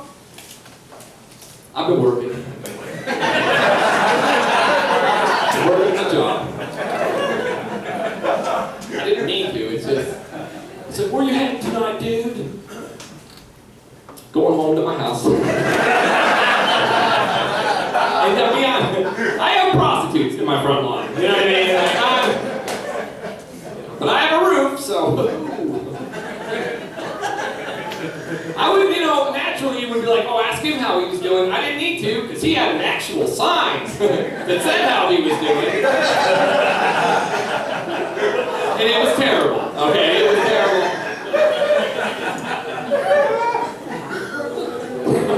But I'm a people person. I'm like, I gotta say something from the heart. I gotta, be real with him, dude. I just looked at him and I was like, phew. Man, you should be safe out here, dude. They are putting fentanyl in the methamphetamines. All right, guys, my name is Patrick, man. Thank you.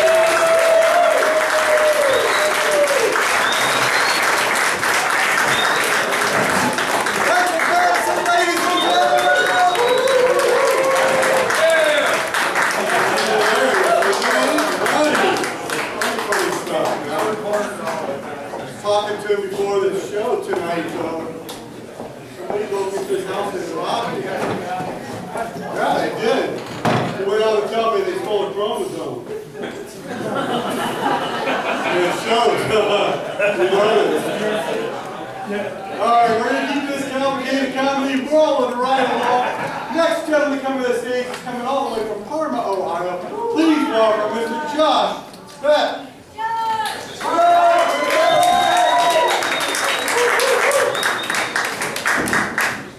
What's up, everybody? Got some people from Parma here? I heard something. All right, one. Nice. Alright guys, life's been going rough for me. Everyone I know is back in college and I just started working at DoorDash. Seems to be a good job though. One thing I've been doing is I've just been accepting all these orders at these high-end restaurants and then taking them home and eating them. I'm not gonna lie though, I'm not a good DoorDash driver. I had to deliver this order this one day to this 12th floor of this apartment complex.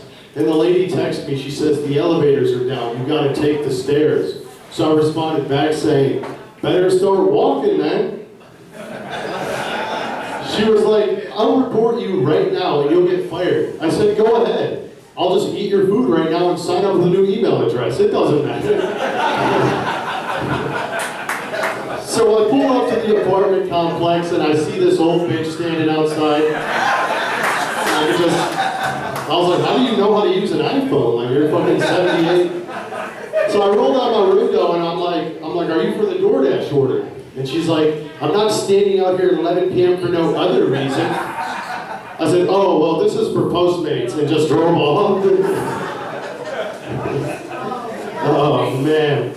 I graduated high school back in 2019. I was diagnosed with ADHD in first grade. They prescribed me Adderall for it. But I didn't really start taking Adderall until my senior year. Before class, I'd smoke a shit ton of weed and pop an Adderall.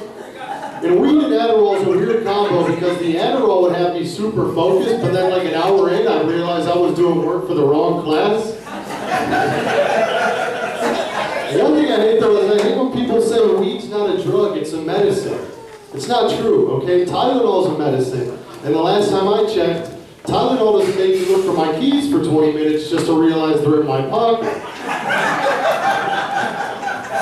But on the flip side, I don't think weed's a bad drug. I mean, as a kid, they made it seem like it turned into a crackhead, but all it ever really did to me was make me do dumb shit, like put a pizza in the oven and then an hour later realize it was still in the box. Yeah, like I said, I hated school growing up. One of the things I hated about school growing up was the fact that they made me take Spanish class. Now, it's not that I'm against kids learning Spanish, it's just that I was against me learning Spanish because I wasn't even passing English class. It sounded like the teacher was speaking Spanish in English class. That's how little I understood about English. That's why I say I owe a big thanks to the LGBT community. I mean, I didn't even know what a pronoun was until these cats started marching about it.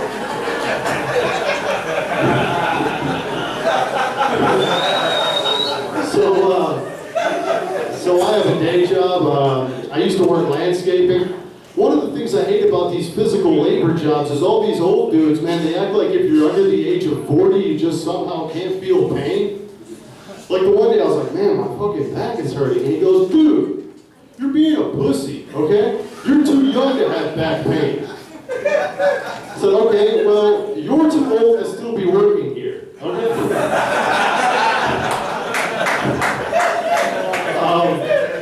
No, one day I was like, dude, I don't want to work Saturdays anymore, man. And he goes, dude, when I was your age, I worked 80 hours a week. And I'm like, okay, bro, but you're still broke, okay?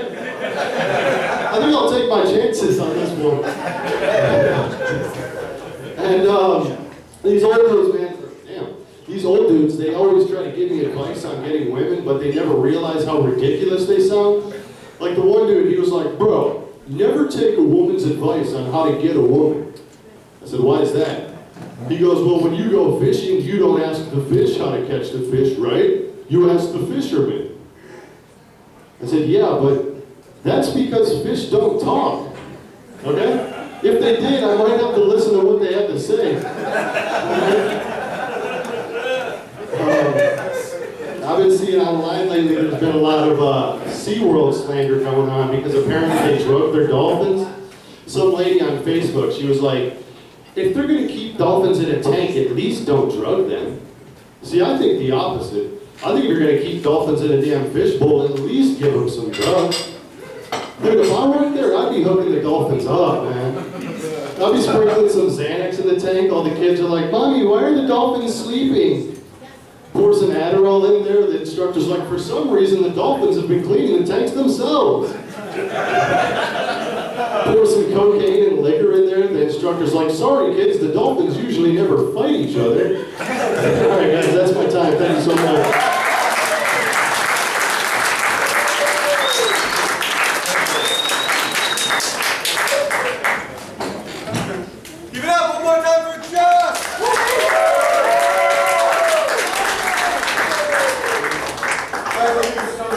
past your bedtime now, so you know when we go home, right? Okay. Hey, you guys still having a good time hanging in there? Yeah! We got just a couple left to go, a couple surprises along the way as we go along and stuff, but right now we're going to bring another comedian to the stage. This guy's from not far from Parma, right down the road in Garfield Heights. Please put your hands together and welcome Mr. Tommy Platinum.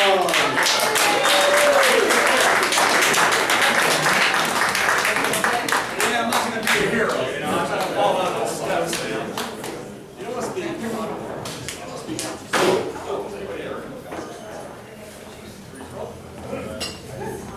That's a trick question.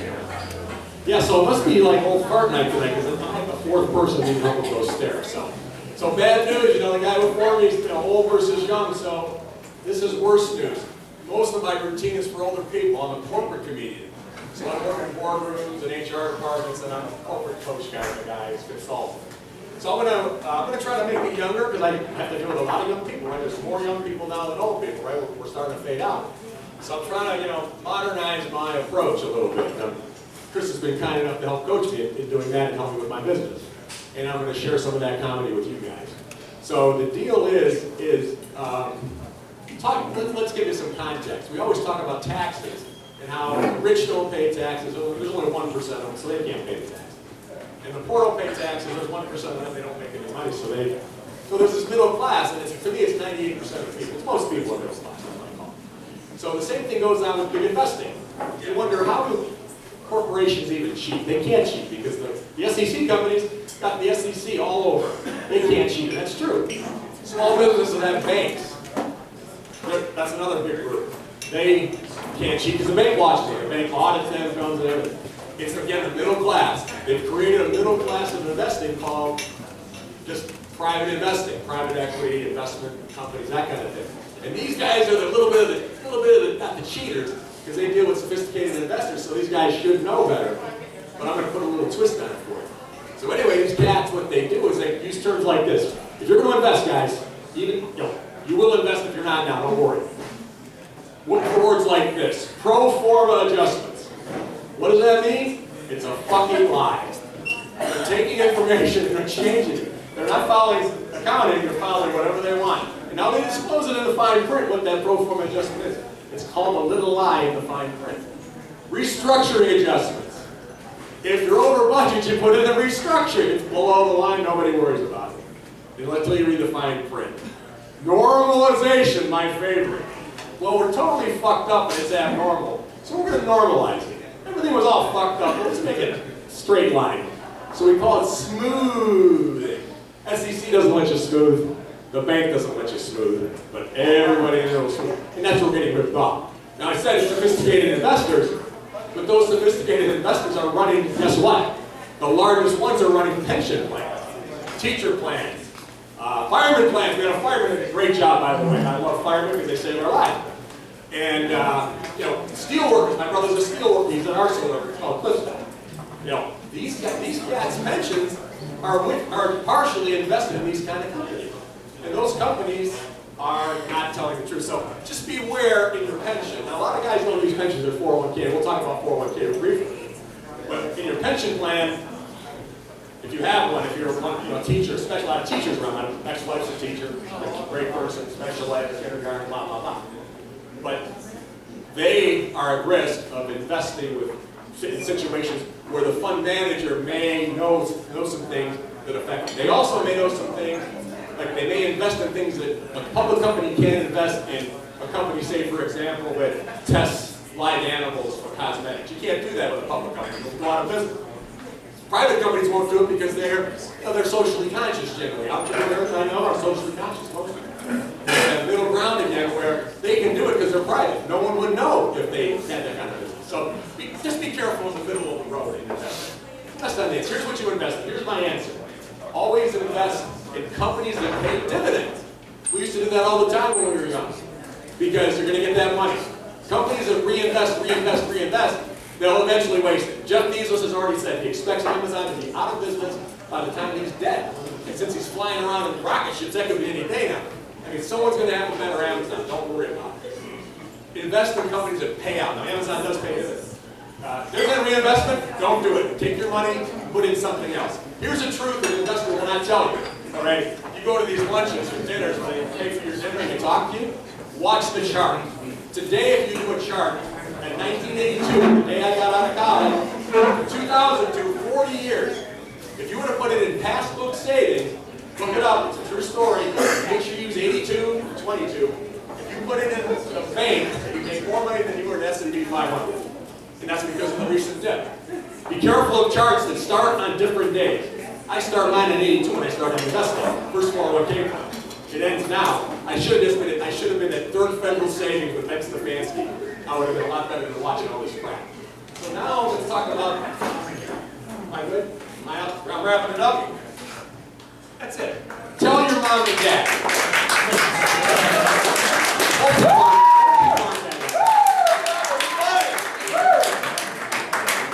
They're liars. Mr. Tommy Black, ladies and gentlemen.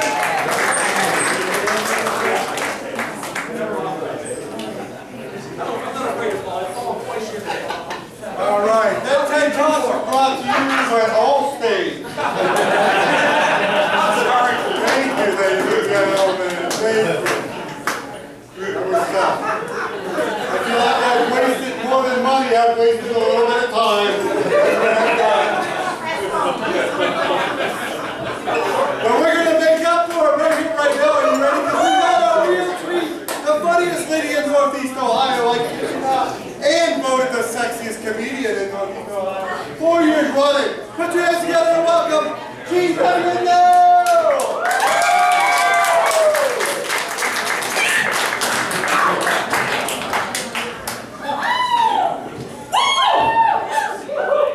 Who's fucking winning from them steps?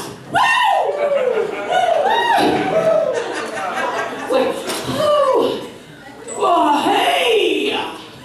Yo, yeah, anyways. What's that? Should I say I'm sexy? Oh, thank you! I wore the camouflage pants so y'all can't see my diaper, in case you're wondering. If you see something protruding, ain't the crime game, baby. It's called next. Budging on a diaper, sexies. Budging on a diaper. Listen, I'm GW now, and I know you're going, how the hell did she win sexiest female comedian? I rigged it.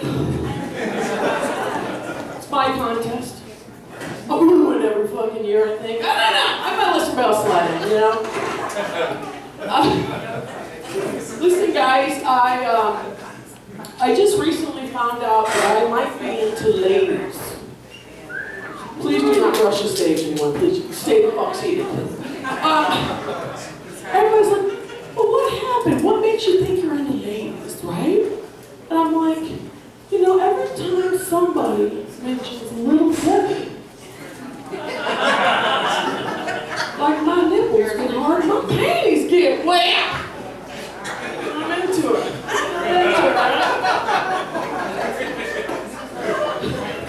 Don't worry though, I'm still not sitting.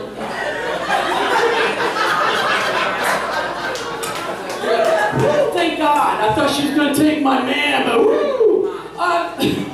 No, but listen, no, we all go straight lesbian. I don't care. I've never been a lesbian. I think I'd be good at it, though. But we all do on those Swiss cake rolls, am I right?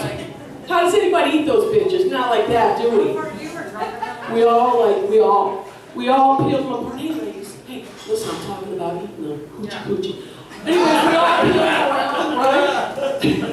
Unlayer it, right? Then we get to that center. And what do? Straight up Ellen, right? It's like, oh. Like that? Great! I don't know. I think I've seen it on Skinamax. Is that how they do it? I don't know. They do? Oh, I don't know. I've never seen it before. I think I'd be good at it. I'm just saying Swiss cake rolls give me 100%. Anyways, y'all, I am sexy. I don't know if you've noticed. Thank you. Just, it's okay, ladies. I see you going closer to your man, like, wow, I don't know what that is, but I think she's hot. Thank you. Listen, I did a photo shoot the other day. tapas. The doctor's like, look, it was a mammogram.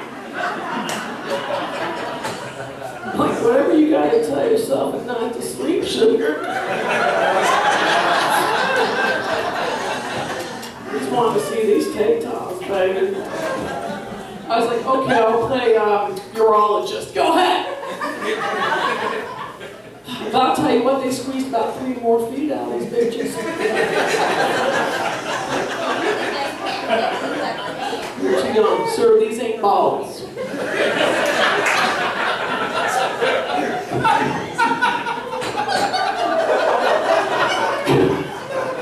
I'm laughing. I'm like, that's fucking fun.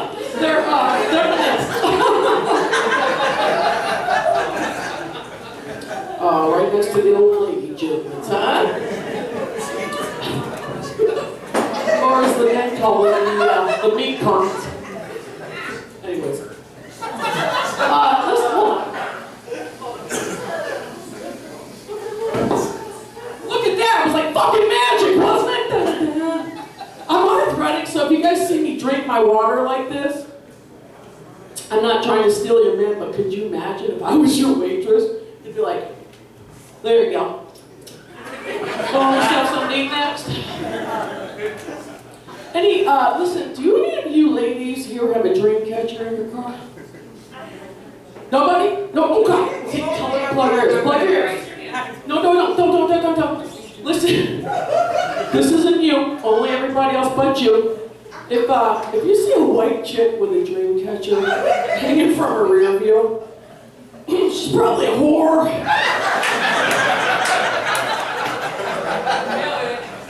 Listen, girl, I got 7. And if you are wondering, yes, I am a whore. I kick a lot because I think it's sexy. You know, guys go, look.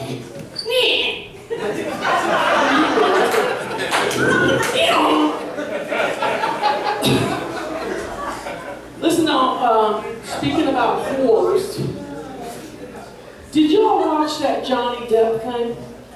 Oh, was that not wonderful? Oh, I loved it. I loved every minute of it. I liked when she's describing what happened to her. You know, it's like, what's her name? Like Amber Turd, because she poops beds or something, that kind of thing. I love it. One time she's like, Johnny pushed me up against the wall. He ripped open my blouse.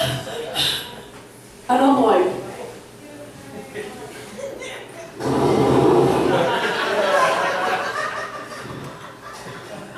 go on. That fucker could punch me and I'd be like, hell yeah, Johnny. He would not leave the house without me licking his ass first and claiming that to be mine. I mean, I'd be tiger spraying that shit like Johnny Depp.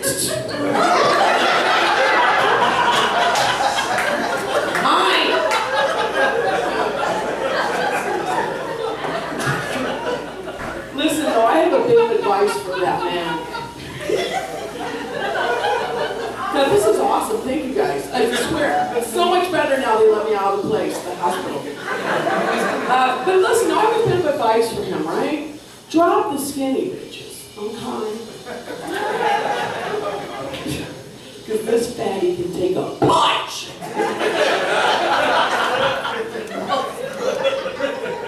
And I'm potty trained. Oh! You guys go, fuck, that was good. That's okay, listen, we're good. Though, listen, y'all, you're gonna find this hard to believe, but I'm 53. Shut up, I know you're all looking going, oh, I thought she was a lot fucking older, like 67 or something. Been rode hard, kids, been rode hard. I mean, I could probably drink water sometimes, or maybe get off the red meats or the tannin booth, but fuck it. I had a guy ask me the other day, and he's like, hey baby, what's it take to make you You know what I said to him? I'm like, don't sneeze. And he goes, what? sneeze. I'm all ready to go.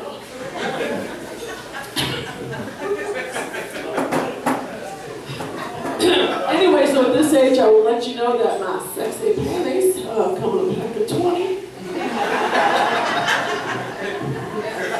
They're very dependable. I know every guy just looks right at my crotch and they're all like, really? Damn, that's awesome. But no, at this age, what's cool is you get to do such things, kids, as colonoscopies. Oh yeah, those are fun, aren't they? But the cool thing now is you can do them by mail. And let me tell you, there is nothing sexier than walking in the post office with a turtle box.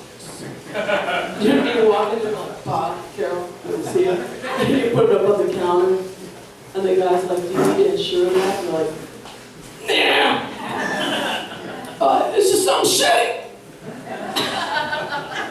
I'm gonna do the blah blah talk. You had to pass up those checks. This is what I'm talking about. Sex and titty out, girl. What the? Oh no, you ladies. She said that titty out 9 times. I thought it would work for me, but it's not. I'm like, hey, how about this? Look at my nips, huh? Anyways, do you all watch those home remodeling shows? Oh, I love them. I love them, right? Because I hail from the same neighborhood as Patrick. Basically, if you wear a bra in my neighborhood, you're considered like an educated woman. Okay. So, shut it up, Patrick. Just fucking a joke up. Anyway, so, no, but seriously, I love those things. Because nothing will make you feel like shit faster. You know, you got a young couple and they're like, Blake and I only have $150,000 to do our kitchen remodel. So our budget is tight. Excuse me. Listen, for $150,000, you can buy 5, and I mean all 5 houses on my block today. Shit, you know, the one across the street town, it's got a sweet ass van on cinder blocks. And it's Christmas all year round, so you can take down the fucking lights. You know? Walk on the porch, I'm like, you can smell the incest. You know, like.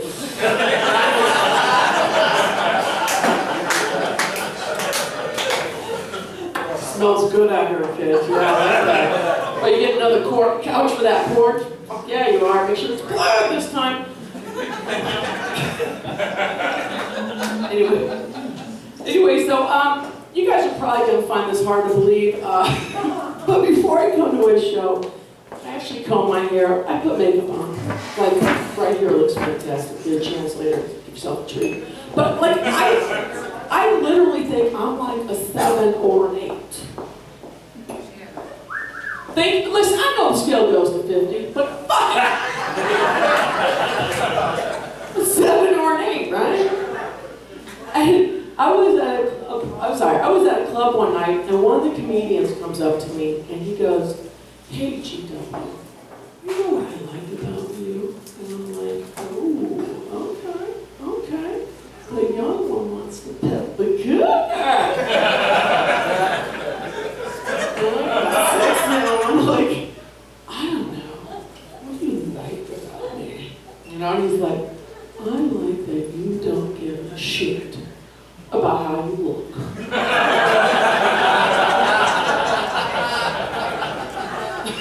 I was like, excuse me? And he goes, look at you. You look like you were on a bed and say, fuck it.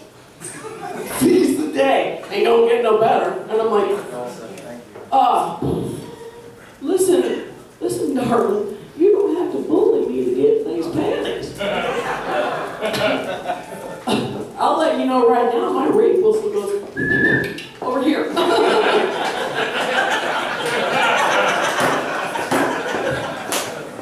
Y'all call me, I go, no, come on in my man, baby. It's okay, come on in, help. So listen, speaking of oral sex, thank you so much.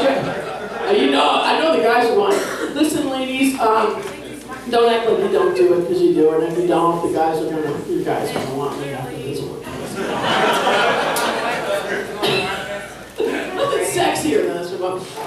So, now listen though, oral sex for guys is, to me, it's like the Tootsie Pop challenge. You guys got it easy, am I right, ladies? You've never had oral sex, y'all lying again. These kids, you don't need to be listening to this, children. You got school tomorrow. Don't listen to this. No, but the guys got it easy, right? Like they're doing the Tootsie Pop challenge. You know, they're like, 1, 2, 3. You just don't see that's viable, which problem is. My mom was right, you're a whore. You're like, what? What? But girls, what do we gotta do? We gotta go to fucking war, man! Like, I don't know why the fuck I brush my teeth, let alone comb my hair or wash it. We got our hair up in a fucking bun, right? And I have no gag reflex. Like, before I even get in the room, I'm already gagged in the hallway. You know? I'm like,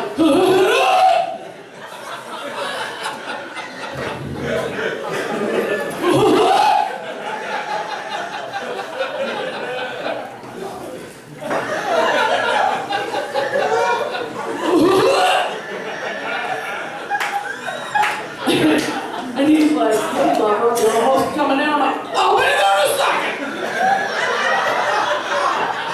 Well, gotta loosen herself up. It's like, shit. And there you are, right there it is, in all of its glory, right? You're like, listen, I mean, it's fucking huge. You're like, listen, my jaw does not dislocate, fucker. What do you want to do? Oh, what constrictor? There you go, that's all you're getting from my ass. No, but seriously, you're there, right? There it is, and you're like, and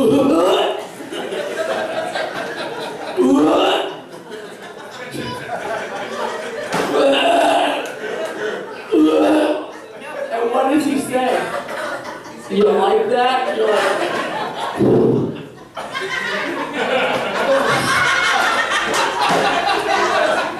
I sure do.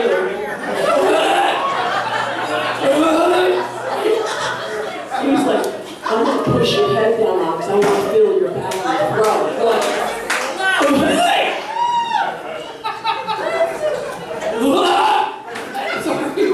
No, seriously. And what's the end? What do you get? That lovely, salty goodness? And if you're a good woman like me, you swallow that shit, okay? But if you're not a whore, you probably spit it on her sheets, but you act like you love those sheets. Like, oh, this is a nice sheet with who's this cotton? You ever been laying there and have him take his dick and go,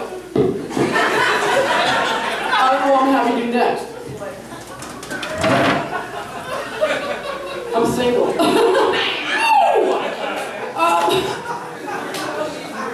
Listen, y'all, you're gonna find this hard to believe, though. In real life, I cannot flirt. I really can't.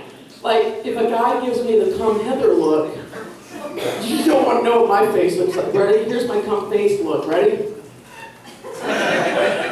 I close my eyes as if to say, take me now, I'm yours. But I've tried this, like the whole, you know, like that cute game where they do that reel them in thing. You guys ever seen that? The Fisher thing, if you will? I tried it. You know what I mean? I'm like,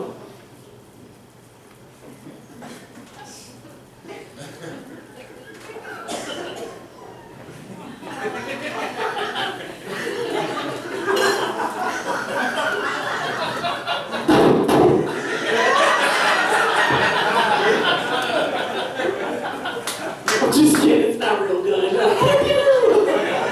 Just my finger, baby. Get my fucking van! Get my van!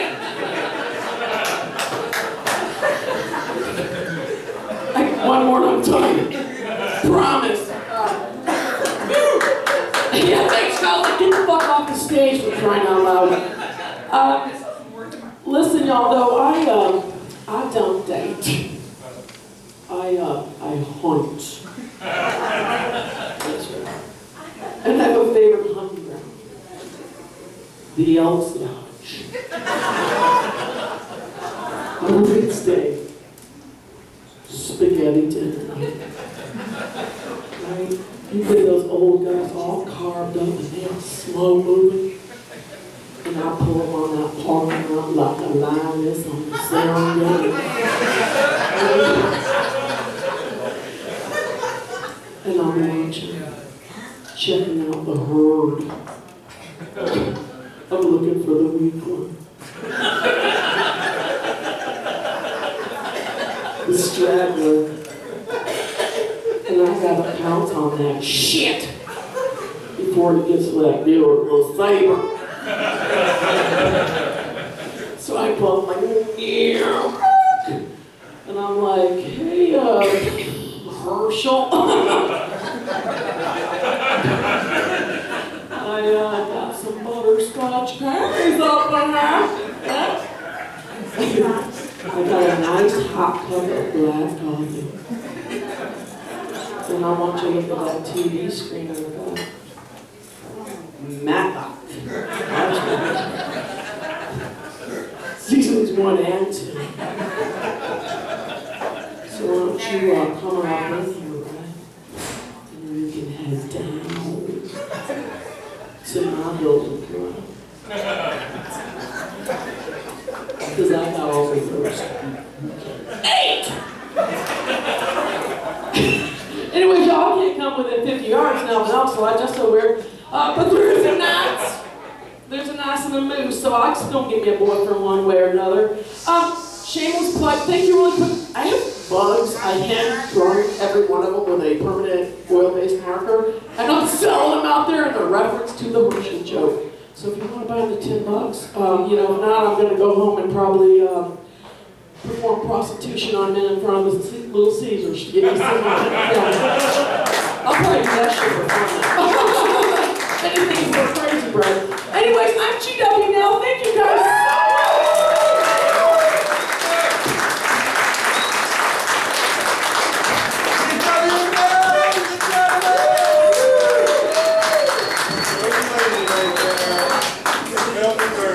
And we got one comedian only left to go. But before we get there, I want to take a minute and do some shameless plugs. If you had a great time and you want something to remember the evening, we can have t-shirts. We have several to choose from. And this week only, they're all on sale. And instead of the paying anywhere from $20 to $35, you can buy any t-shirt off the rack for only $20 tonight. So talk to your server or the bartender after the show, all right? Also, make sure you stick around, okay, and take pictures, talk to the comedians. You can be up here on the stage if you like, have your picture taken, and all that kind of good stuff. So, with all that being said, our last comedian of the evening, ladies and gentlemen, Mr. Kyle Owen Flannery. Mr. Owen Flannery.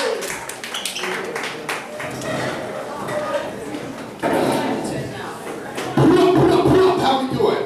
Krackpots, what's up? How we feeling? All right, excellent. Okay, let me try to get this out of the way. I've been wanting to do this my whole life, and I think I was already going up here. So, long story short, my name is Kyle Owen Flannery. I'm actually from Kentucky, and moved up to Akron not too long ago because I met a beautiful girl. That is correct. She's got titties.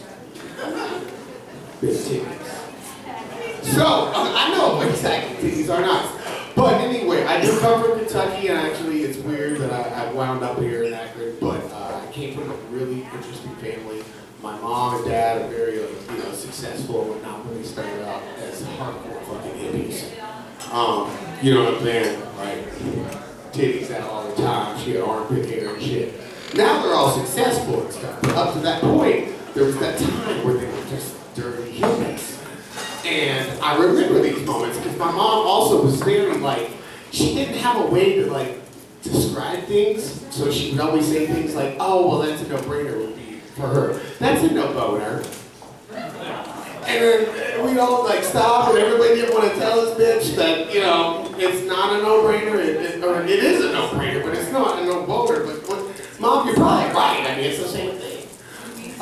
So I realized that my mom definitely had these weird things about her, and I just kind of brushed her off to the side. And then I came home. I used to live in Colorado.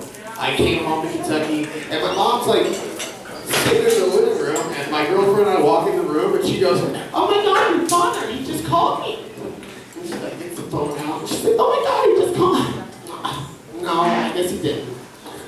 Oh, let me leave the voicemail. No, I guess he butt fucked me. And the room gets quiet. She's like still all this talking about it. I'm like, Mom, dude, I'm sorry, don't you realize that? No. And she's like, I'm like, Mom, I don't know what universe and how much acid you did back in the 60s, but a butt fuck is not a butt dial. I just want to let everyone know that as a matter of fact. So I learned to kind of deal with my mom's weird, like, when you're a hippie, and then all of a sudden you buy some, like, nice cars, and you get a nice house, and you actually, like, settle down and you're yuppie, right? So that's, like, basically what my mom is, but she couldn't break away from the complete hippiness. So I came home from college one day, and I come walking in, Mom, what's up? She's sitting in the kitchen. Now, we're going to rewind 5 years from this story, and talk about how when I was a high school kid, we would get stoned, and we would make pizzas in the kitchen, tombstone pizzas, you know what I'm saying? We would sneak down, smoke some weed, cook the pizzas up, and I always had this fucking plan for using scissors. Fucking scissors to cut up pizza. Everybody's like, what are you fucking using scissors for? Where's your roller? I'm like, motherfucker, watch. And I would just start chopping up these perfect fucking pieces. How big is the fucking piece you want, motherfucker? I got you covered. And I would be like, squares, triangles, motherfucker, what do you want? Any tapestry you want.